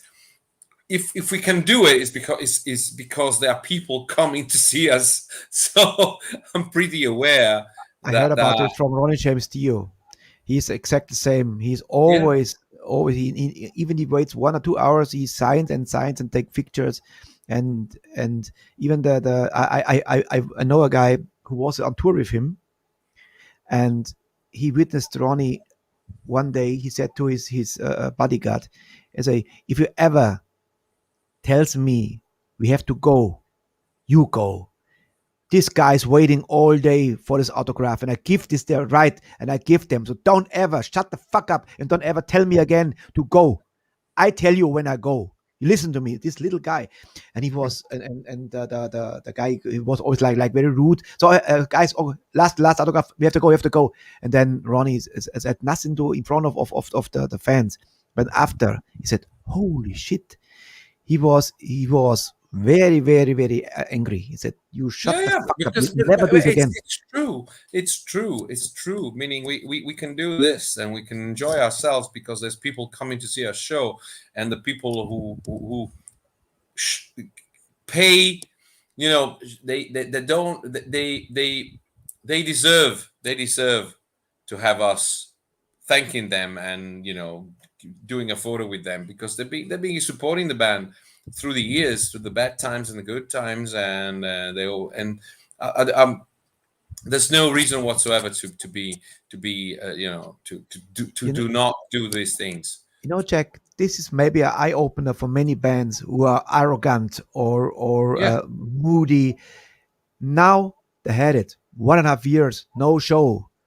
no audience, sitting on the flat ass on a sofa and watching videos. Oh my, this was a great time there. Now they know how important is it, and the fans know how important it is to have the band back again. To have the on stage. Luckily, that the meaning the whole COVID thing will open the eyes of people and will make them understand what and will put them in a position to give the right priorities in their lives. So that's what I had. That's what I did. Meaning, and I realized no matter what, meaning. I was able, if not to tour, I was able to put music in as my main goal, and by recording things and by recording and writing new stuff. That's because I thought that was the best thing to do. And the minute that we will definitely go back to touring, if we go back to touring regularly, because we don't know what's going to happen. Hopefully everything will turn out, but it will take some time to get everything back into normality. In the meantime, we have to keep be open-minded and be ready to play live. That's the other thing. And reschedule everything. Then you can say when you have a full club again or big audience, and you said to Rob, what do you say? You will say, well, fuck hopefully, yeah. I'm really looking forward to next year, next summer, if that we can do some big shows, because those will make that if you play like a bang your head kind of stuff, that will make you realize that we're going back to normality, because there will be a lot of people there and open space and everything. This weekend was a big show in Austria already. Oh, really? Yeah, and in America already. In America, they're going back to normal, meaning they're doing shows. So but you have to be back. It's a matter of time. So keep the strength, write good music, come to shows like Metal is Forever, and we keep you alive. Yeah. So the next song, What You Say. Okay. Anything to say about this? What You Say?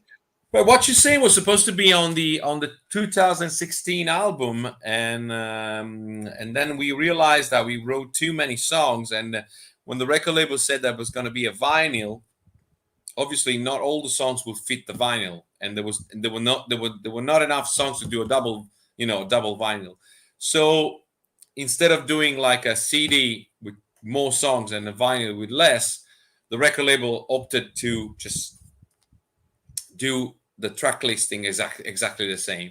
So what happened there? What You Say was released as a B-side of a single of Only the Brave, and in hindsight, all of us thought that it should have been included in the album, and we should have put another song as a B-side.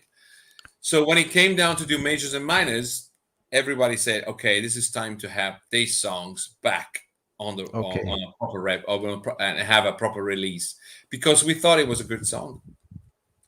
Yeah. Here we go. What do you say? So far, 7 songs already, including 8 songs, including Spellbound. Not one bad one. So there's no filler so far. It's a killer show. And here's What You Say.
It should have been on the Cool. album. Every time I hear it, it should have been on the album on the 2016 album. But I won't tell you which song I would not. I would take out of the album because I think. Straight on this video, if I'm not mistaken, because I'm in this I always see some pictures from dead people and something like this, and there are actually some dead people and post them like they are alive, and there was some pictures inside. Yeah. It's the video, the whole video is about like a Jekyll and Hyde personality. It's like when I wrote the lyrics for this, I was thinking about like Jekyll and Hyde or werewolves and things like that. But I didn't want it to make it too explicit, because sometimes you feel yourself, you have a dark side that just sometimes wants to come out, and doesn't mean that you turn literally into a werewolf. And so I again, Craig was working on the video, and I said you should kind of push and take and bring out the dark side of the song, even though it's very melodic. Visually, you should try to get the dark side of it. And he did a pretty good job. And he said, I've spotted some really, really creepy photographs, and exactly. that will keep the attention on the song, on the video, and I will work around it. And that was it. Again, yeah, exactly. Craig, that's the picture from some kids or the elderly. Yes. They have the dead eyes. They are actually dead. And they have clothes on, and they put them on chairs, and living people standing next to them. Yeah. So you don't know that this is very, very strange. This was in 1800 something, and early 19. Yes, they did something like this to make photos with the deceased people, Yeah. And there was some picture, because I remember. Yes. All right. Now you mentioned before one song is White Lines. Yeah, White Lines, the opener, winning the first single from Ritual. Yes, the first and for that one we again, with the video we decided to work together with flashlights. Again, everything was done in one day, and the story behind White Lines is simply that with the white lines, the white lines are the white lines that on the road. So the white lines that divides the carriage on the roads, and also something else that you can tell by what we're talking about. And this White Lines, and it was an old song. That song was an old song. There was something that we that was a demo that goes back to Ambush, and we were not happy with how it sounded like. And then it was a Rob riffs again, and then Mickey started working on it, and it came out with that things that completely changed the whole perception of the songs. And from that moment, everything changed. The songs kind of found his perfect dress, and lyrics. Most of the lyrics were written by Craig, and I wrote. Meaning, I wrote the chorus. I was the one who wrote the chorus. Actually, the chorus at the beginning was supposed to have something like more like a backing vocals, but we thought it was too much like it was sounding too much like Queen, so we decided to go some other way. But there is a demo version of me singing like a bit like the Flash, Flash from Queen. So it was like White Lines, and not everybody, me, even myself, I was not 100% convinced of that. So we work it out a different way, and that's how it turned out on the video and on the song. Good song. It's a good song. It was the last tour we opened it. It was the opener of the concert. It was the first song that we played live, first song of the show. So it worked pretty well. All right, here we go. Right. White Lines. Three more Videos, also 3 Videos. Yes. Ihr da draußen, falls ihr Fragen habt, Q&A startet nach dem Song. Fragen stellen. Now I ask them to ask some questions. So we do a Q&A after this. There's a guy who already asked me something about singers that influenced me. So I got this. I will work. I'm working on it. Okay. All right, here we go. White Lines.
White Lines. Jacopo, this is what do I say? This is quality. This is hard rock, heavy metal. There's everything. There's melody and what can I say? I listen to the songs over and over because I had to prepare for the show, and every song moves me. There's not one bad song. No, holy fuck. That's why I couldn't cut out. I said, no, I have to be in because I hope my guest has passion and it sticks with me. But you're doing good. You're doing good. I I'm hope you not enjoy the show leaving so you. far. I'm not leaving you. So no worries. Thank you. It's a Thank you so much. it's a celebration of our music. So I'm pleased, and it's been a while. I haven't been listening to these songs, so it's good. It's a good reminder. It's a good reminder. You know what? Send the link to Rob after the show Yeah, and says watch it, and please let us do something for the metal marathon in case problem. and or the band. Sometimes they have a whole band there, and the more people, the better, because there's some conversation, there's some jokes, and the more lovely the show is, and the Yeah, sure. band, funny, human. I'll ask. I'll have Rob on board for October. No worries. He will. I will convince him. The only problem that Rob works, so sometimes he works and it has different shifts. So he has to know quite in advance at what time he should be available. So it starts it gets in the morning on Friday morning and ends at midnight Sunday. So it's 3 days non-stop. Non-stop. Do you 60 sleep? Not much. Wow. The last was 50 hours, 40 bands. This goal is 60 hours, 60 bands. So no and guests bands. But which band will come at 5 o'clock in the morning? Well, you have people from Australia, like yes. you pick up people different time. I have already confirmed a Hellstar coming for sure. Then Anvil, Canada's Australian. Then Stone Whiskey already confirmed. They will come. Then Ryan from Alice Cooper, the guitarist. Okay. So Ryan Roxy. Ryan Roxy, yes. So good. Not confirmed yet, but they all told me yes, we are, because last time it was filled up so quickly.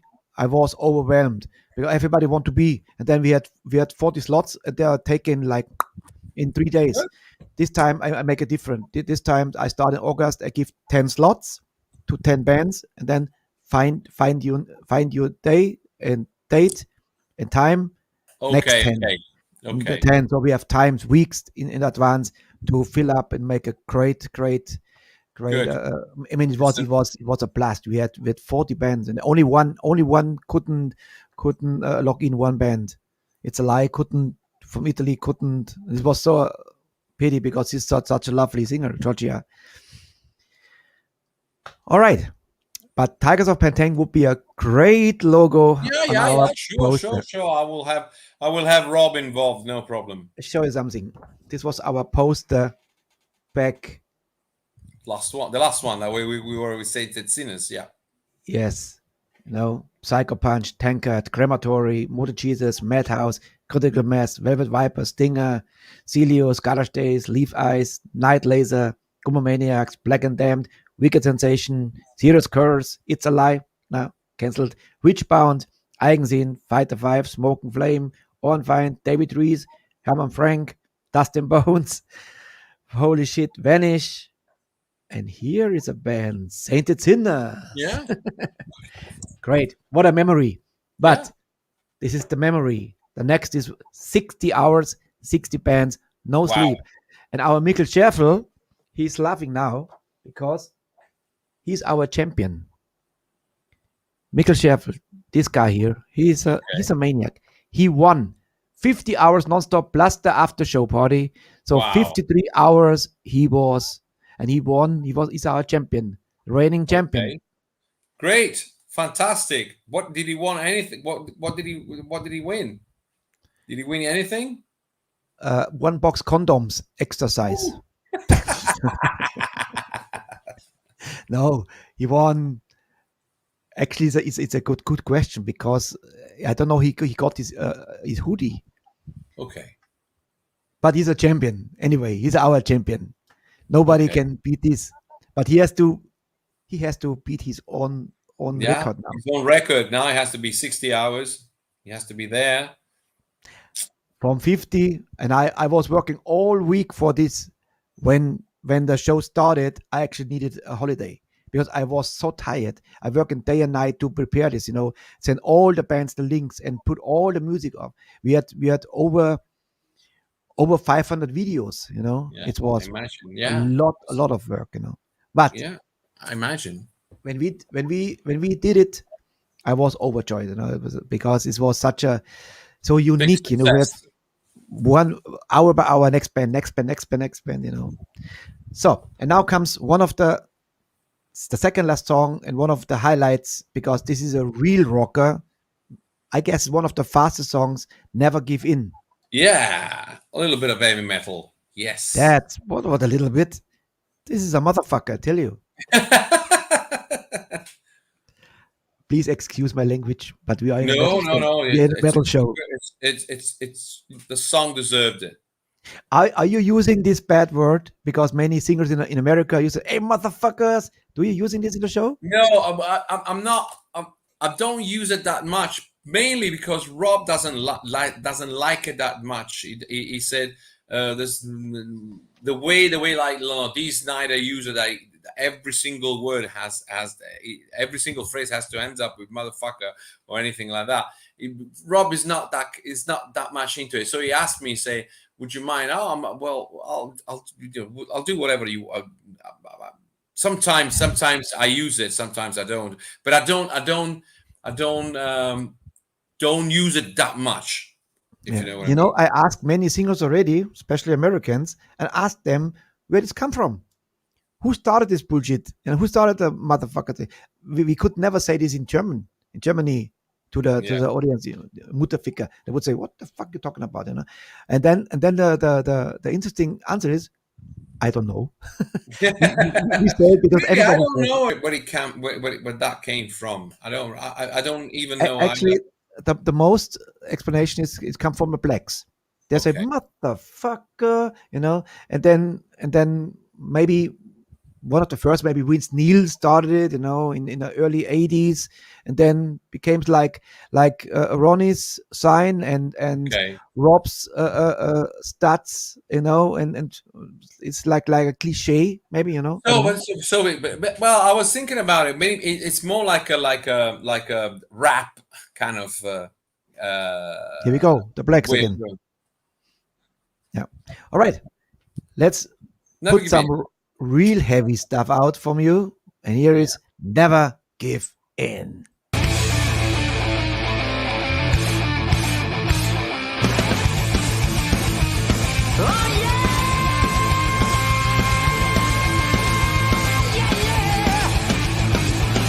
Tension's getting higher, we don't touch the ground. Lights keep on flashing, but we can't hear a sound. Lightning cracks the sky, the prophecy was right. They're calling us, Armageddon has arrived. They want us, they need us. Get ready, fight to survive. Are we? Get alive. Are we? Get alive. Never was a reason, history will prove. You had that guilt, we all paying their dues. True is unnecessary, better sustain oil. For the greed of money, we lost our sense of joy. They want us, they need us. Get ready, fight to survive. Hear the freedom call, blowing in the wind. Hear the freedom call. We never give in. We never give in.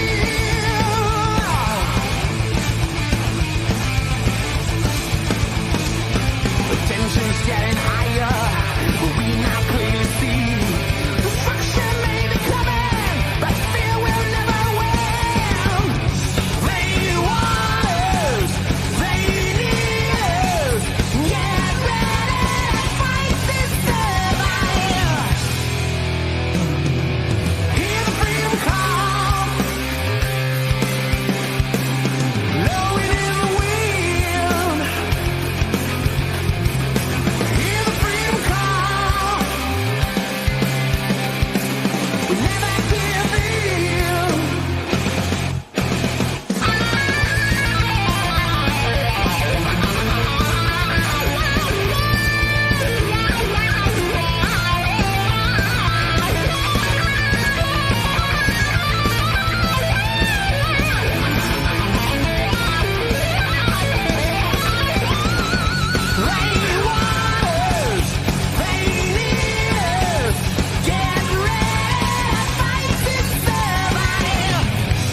I love it. Heavy. I love it too. Heavy. This music is made for your voice, my friend. It's Thank you. such a joy to listen to you, man. This was another easy song to write. The minute Rob came with the riff, everything was. It took some time to get the chorus. Hear the freedom call, that was added on us after we've been working on the whole song. We felt that there was something missing, and then we added that part. But again, it was an easy song because Rob had the riff, and the riff kind of, set the path for everything. So everything was easy, and it was meant to be an angry song, also lyric wise and everything. So it was good, in the same vibe of slave to freedom kind of stuff. So the new album in a pipeline, it goes more in this direction. It is. Well, the new album it has some fast and heavy songs, and have I would say is in the same direction of Ritual, but with I guess there's due to the whole thing that happened. It's an album. The lyric wise and also musically wise is a bit more dark. It's a bit more dark because we lived. It was actually not recorded, but it was actually written during some very dark, times for everybody, and so it's the sometimes and the lyrics reflects this fact that the dark times that we've been living in, and together with some, a great. There's some songs that, even though they have this heavy riffs and the negative, I would say not negative, but kind of dark lyrics, the chorus has a kind of positive feeling about it. So there's a song called "Light of Hope." There's a song there's a song that is called "In My Blood" that is basically about the virus, and there's a song called "New Heartbeat," which is again has a very positive, at the same time has a very positive message. We can get through. One question we have to answer. It's from Peter. He's a singer. I know. Serious Curse. What singer influenced you? A lot of them. Obviously, you go back to the great ones of the early 70s. So Robert Plant, David Coverdale, who have been my heroes since I was a kid. But then there's also singers like Phil Mogg from UFO. I always loved Phil Mogg because he showed a different way of being, being a rocker.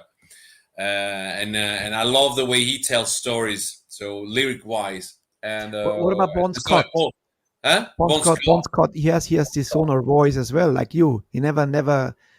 But yeah, Bon Scott is a great storyteller. Meaning, every time you listen to some of the songs, it just. And the other thing is that you close your eyes, you listen to his voice, and you open your eyes, and it's exactly what you. When you hear his voice, you imagine a guy like Bon Scott. And the other thing is that whatever he tells, even whatever story he tells, you kind of feel like it's telling the truth.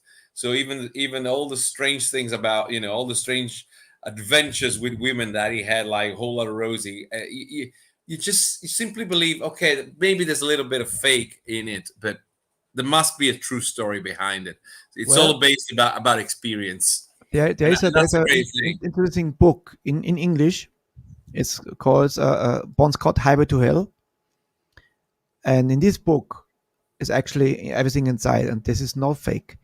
He had this young girls in the hotel room, and then the father knocked the door in, and all the stuff. I mean, come on.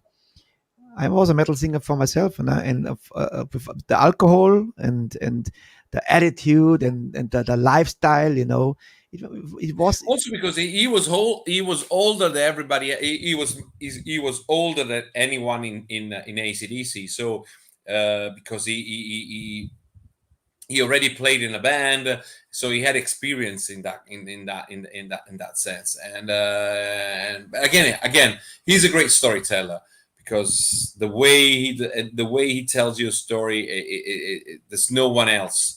No disrespect with Brian Johnson, but he's a complete different singer. In a way, Bon Scott is more like a songwriter, like a storyteller, like really a singer songwriter, because there's truth, even though it's about alcohol and women and things, but there's a truth. He's always telling a true story, which I like about it. I really like about it. I wish I had all that kind of experience he had. I didn't do it. My experience with Bon Scott, first of all, I found AC/DC in 1978. Okay. Bought the live album, If You Want Blood. Wow. Saw them live just months before he died, and I touched Bon Scott for a quick second when he had Angus Young on his shoulder and went in the crowd, and I was very close, and I touched him on his arm, his wet arm. I never forget this. It was like electric, fuck, I touched my hero. And then 3 months later, he was dead, Damn. In such a stupid way also, meaning if you think about it, meaning he fell asleep in February in a car because he was drunk. So it's like, oh, sad story. Yes. What a loss. Yes. Great loss. But I will always be grateful that I found this band, because from this moment on, I found hard rock first, then heavy metal, then of course the new wave of British heavy metal, and then of course Tygers of Tang, and so many. So AC/DC was your key to rock and roll. Yes, not the key to rock and roll, because my first hero was Elvis Presley. Okay. In 1975, when I saw a movie of Elvis from 1958, King Creole. Then I was on the planet rock and roll, which through Elvis I found Fats Domino, Jerry Lewis. So you started from you started from the King, and then the King was the start, and then of course after AC/DC, in this moment I heard the very first time, like Angus Young guitar was the very first time I heard this kind of music.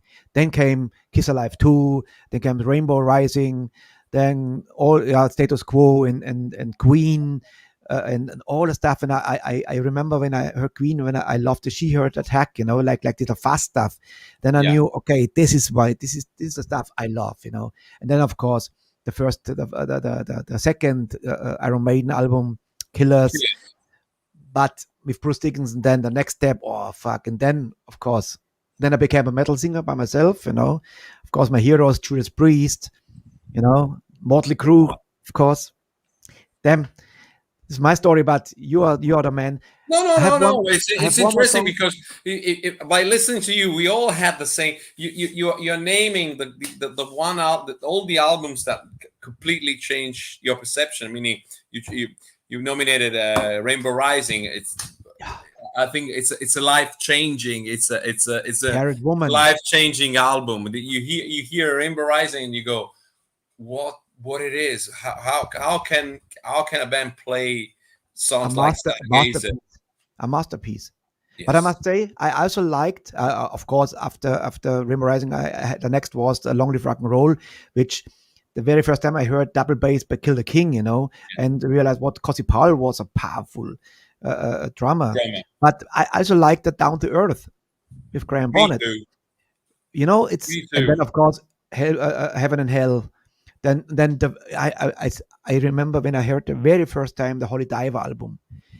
Man, I was fascinated, and what a good album this was. And of course a milestone like Heaven and Hell, milestone. Holy Diver, milestone. It was same for me. It was the same thing for me. Meaning, I discovered Ronnie James Dio with Rainbow Rising and Long Live Rock and Roll, and then Black Sabbath, and then Holy Diver. And Holy Diver was another album that I finished. I had the vinyl and I finished it because it was so good. Every single note was so good. I do every day my practice. exercise with my bicycle here in my backyard, and I listened one album, always album through, and I follow the speed, Okay. And I did the Last in Line album, for example, Okay. but I will definitely put Tigers of Tang, because I think you're killing me, because I ride as fast as possible, So give me a ballad, please. I chose as last song your kick out song. Yeah. Maybe it's my favorite. I don't know. I love this song because it reminds me a little bit of Aerosmith's Ragdolls. I don't know why. Yeah, Because it's the name Rag. You like the more the light, the more light, the one song that sometimes people don't like about Tiger, which is Glad Rags, but it's a happy song. I think it's a happy song. You have to, and also the expression Glad Rags, just it's a typical British, it's a British expression that it takes you back to the glam, to the to the middle 70s, Laid and that kind of stuff. So which was a fantastic time. It should just take you back to that kind of uplifting Friday night, state of mind where when there is the whole weekend that you can, you still don't know what's going to happen, but you feel it's going to be the right one. Yeah, and when I put the show together, I start with a high, like Only the Brave, Killer, and I go out with a positive attitude, and this is exactly this song does it for me. Hopefully for the audience, hopefully for you. Yeah, it's a like great David, video. Also. Like David it makes me laugh every time I see it. So. Jacopo, it was a pleasure. It was. Thank you so much. 2:46. What the hell? Yes, you're keeping me busy, my friend. Yeah. I see you hopefully with Sainted Sinners on tour. Yes, yes, sure. Come and visit us. We'll let you know, because there's some gigs in October and November, so you'll definitely be invited by Frank. And maybe now Rob is convinced that this show is worth. Yes, yes, Rob will come. No, don't worry, Rob will come. So, your homework, please bring me Marco Mendoza. Yes, I wrote it down. Look, Mark. If you can do this would be a killer. Yes. And if you have, I don't know, I ask always our guests if they have something for our fan club, a little fan package. If you have something you could give us, some CDs or something written, autograph, whatever. We do every Friday our raffle. Yes, only our fan club. I will speak to the guys, and I will get you. I will let you. We definitely have something. We definitely have something that we can send you. So, and I have your email, so I'll just send me back your address and everything. In the email is our headquarter. It's Bob's. Okay, is our fantastic. Man. Okay, everything is there. It would be perfect, and something signed always. Our fan club deserves the best. And yes, and that no problem. I just see one of our members, Thomas. Jack, see you in a 7 Club in Mannheim, September, Sainted Sinner. You see? Yes, that's Thomas the first Kindorf is one of our fan club. That's the first gig. I'm gonna be nervous on that gig, on that date.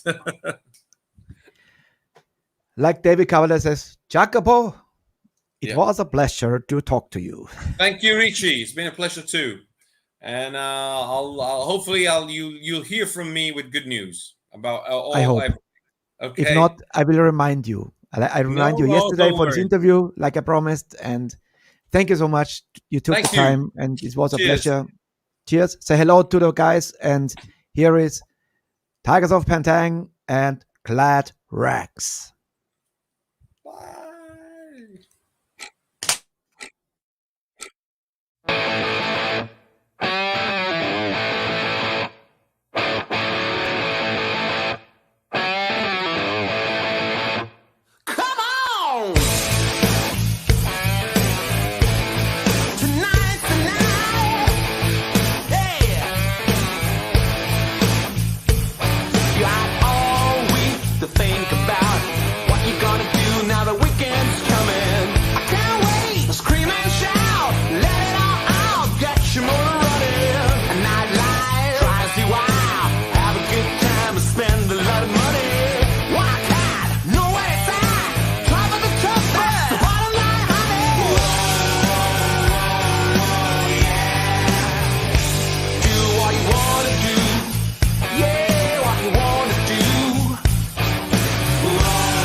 rags on. Show them all, put your glide rags on.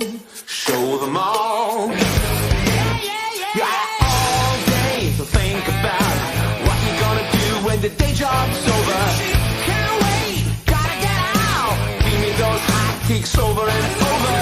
Street life, out back cooking, show them what you got. High heels running, dream machine, midnight strike, a heartbeat puppet.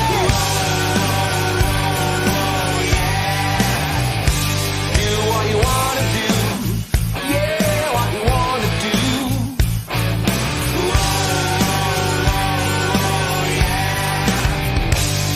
Put your glide rags on. Show them all, put your glide rags on. Show them all. You better show them all, show them all.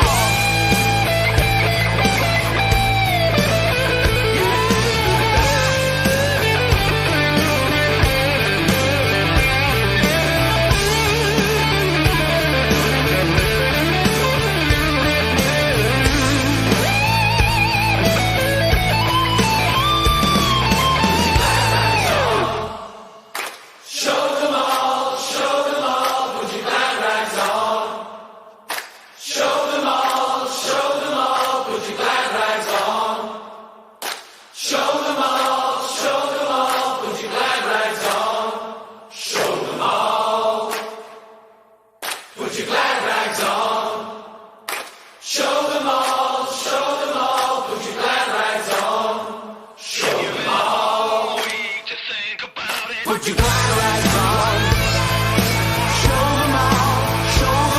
put your glide rags on. Show them all, put your glide rags on. Show them all, put your glide rags on. Show them all. Whoa, yeah, yeah, yeah. Whoa, yeah, yeah. Put your glide rags on. Show them all, put your glide rags on. Show them all, put your glide rags on. Show them all, put your glide rags on. Show them all, put your glide rags on. Show them all, put your glide rags on. Show them all, put your glide rags on.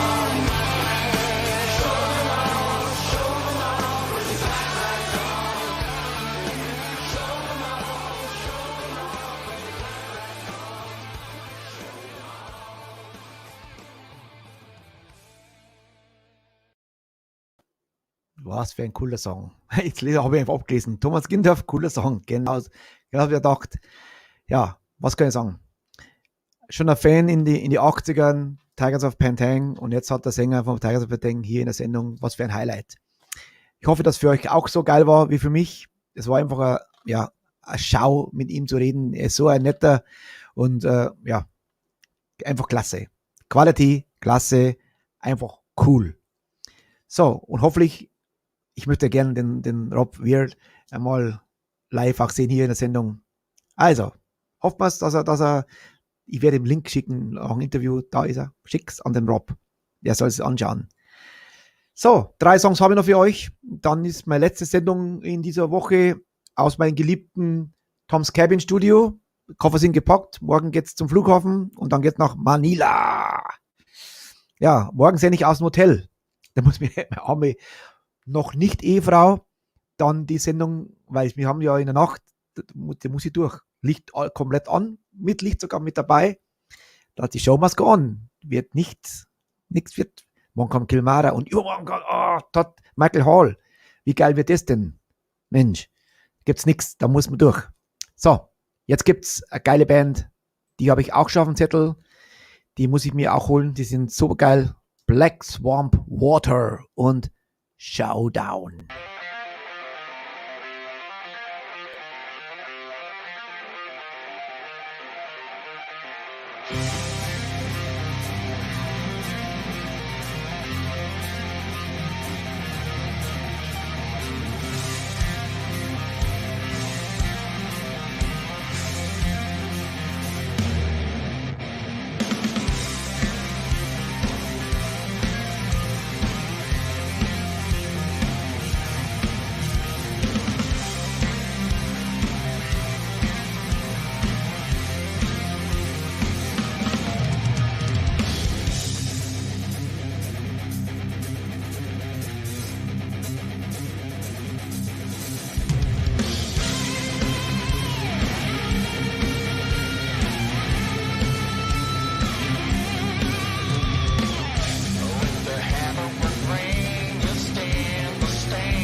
Black Swarm Water, wann das? Showdown. Wenn es jetzt der Heavy Metal Rockcast geschrieben hat, ich hätte es dann gesagt, Bonanza, das war vielleicht mein erstes, wo mich erinnern kann an Musik so, als kleiner Stürbs, dann Tarzan natürlich, mit Ron Ellie oder Doug Terry, geil war das. Vielleicht machen wir mal eine extra Sendung mal rein über Retro und so, Soundtracks von früher. So, und jetzt kommt was Spezielles, und zwar unser lieber Freund Ronny Romero hat einen neuen Song rausgebracht. Nicht einen neuen Song, sondern ein Cover. Und normal sollte man sich ja nicht an Bands wie Queen vergreifen, weil das ist ja, wer kann Freddie Mercury das Wasser reichen? Wahrscheinlich keiner. Aber ich muss sagen, der Ronny Romero hat einen geilen Song gecovert, und zwar Save Me.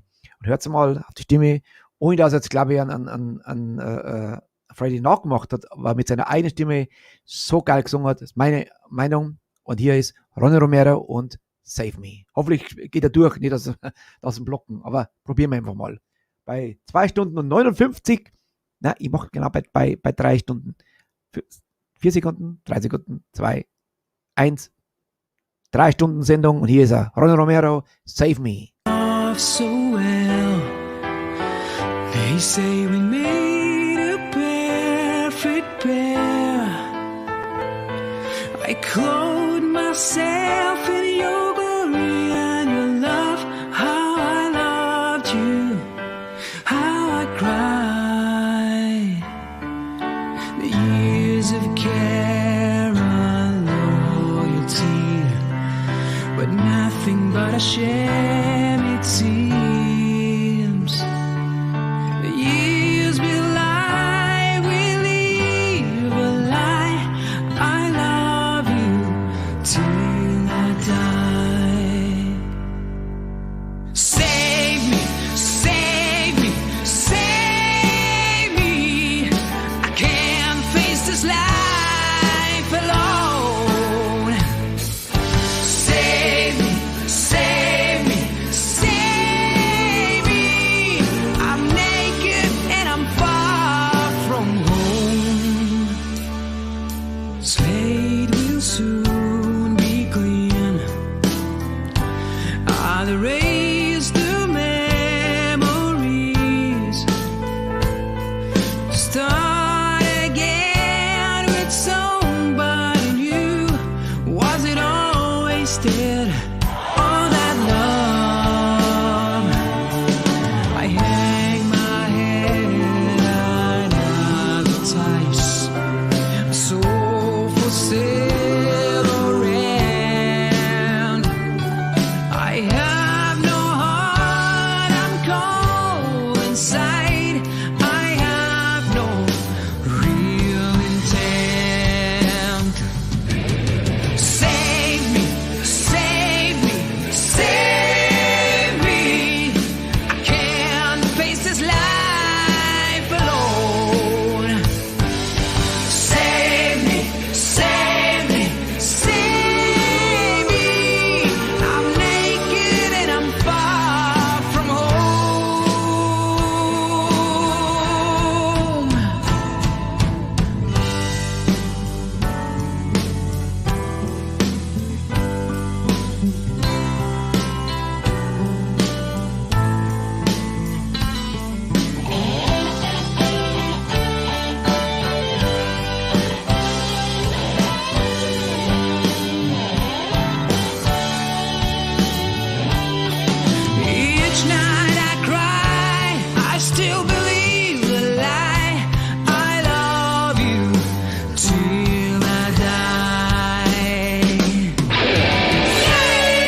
Save Me, Ronny Romero.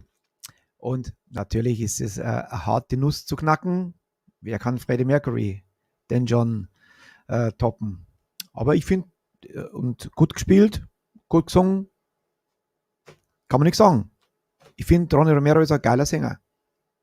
Dabei bleibe er dabei. So, und jetzt habe ich noch eine Nummer und auch diese Band würde ich sehr gern einladen. Vom Label her könnte es klappen. Muss ich mal den Fernando anfunken. Vielleicht haben wir eine Chance. Die sind auch coole Attitude, geht gut ab und ist auch mein Rauschmeißer. Und ich spreche von Justify Rebellion. Kennt ihr die? Justify Rebellion. Aufpassen. Sehr cool. Prisoner in Time. Und das Video ist ziemlich heavy. Und das Schlimme ist das, was man da so sieht, das passiert ja wirklich in der verrückten Welt da draußen mit den ganzen kriminellen Idioten. Pass mal auf. Hier ist Justify Rebellion, mein Rauschmeister für heute Abend.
Holy shit, was für Power. Das war ein Justify Rebellion. Jawohl. So, liebe Freunde, das war's gewesen. 3 Stunden und 10 Minuten für unter der Woche. Ja, dank Jacopo Meile. Der war natürlich sensationell. Wenn man solche Leute hat, die erzählen können, perfekto. Und ihr natürlich da draußen, ihr wart super gewesen. Wieder immer schön mitgeschrieben, immer, ja, so muss es sein. Eine Win-Win-Situation sozusagen. Für mich und für euch. So, Dankeschön. Schon mal die ersten, die sind wieder reingekommen. Viele wünschen mir schon viel Glück. Naja, das Fangeisen, weil ich bald dran haben. Die Handschellen, lebenslänglich. Goddammit. So. Schlimmer kann es nicht kommen und was Besseres kommt nicht nach. Also kann man es mal aussuchen, was da passiert jetzt. Ich wünsche euch eine gute Nacht. Bleibt's geil, wie immer. Und wie gesagt, nochmal hier den Banner nicht zu vergessen. Ganz wichtig. Falls ihr euch mit Tygers oder Tang eindecken wollt oder anderen coolen Zeug. Musik Megastore, benutzt den Juli 21 Code. Dann bekommt ihr 20% Rabatt. Jawohl. So, liebe Freunde. Dann sage ich mal, das letzte Wort hat wie immer der Mr. Mickey fucking D und bis morgen aus Manila bei Kilmara. 20 Uhr, seid dabei. Ciao, servus, stay heavy.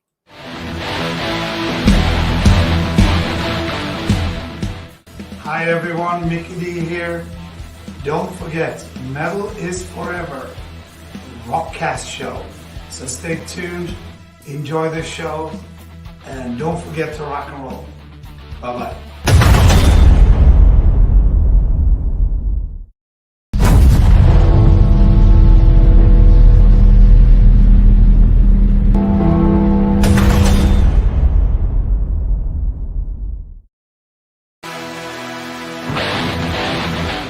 Die Metal is Forever Rockcast Show wird präsentiert von Hardline, das Rock- und Metal Magazin. Überall erhältlich, wo es Zeitschriften gibt. Im Abo besonders günstig. 6 Ausgaben zu 25 €. Holt es euch. Hardline, das Rock- und Metal Magazin. Der Vegan Ashes of Rock'n'Roll. Veganer Lifestyle ist lebendiger Rock'n'Roll. Wir sind Rebellen. Wir sind Veganer. Wir lieben das Leben und leben es mit jeder Menge Spaß. Fliesenspitzner, die zuverlässige Handwerker für alle Aufgaben rund um das Verlegen von Fliesen, Platten, Mosaik und Naturstein. Crazy Stuff Tattoo in Schwandorf, Tätowierer aus Leidenschaft. Dein Tattoo-Studio in privater Atmosphäre und für individuelle Tattoos. Luftraum Fürstenfeldbruck, die Rock- und Metal-Kneipe. Jede Woche von Donnerstag bis Samstag Rock und Metal vom Feinsten. Power Concerts Burg Lengenfeld. Wenn es um Konzerte geht, dann Power Concerts. Karten gibt's an allen bekannten Vorverkaufsstellen. Backguard Studios. Zusammenarbeit mit Indiscreet Audio. Das Metal Dream Team für die metallischen Produktionen vom ersten Ton bis zum fertigen Produkt seid ihr bei uns an der richtigen Stelle. Meldet euch unverbindlich bei uns. The Metal is Forever. Schwammerhandler. Fanshop Story Mall. Der offizielle Partner der Metal is Forever Rockcast Show.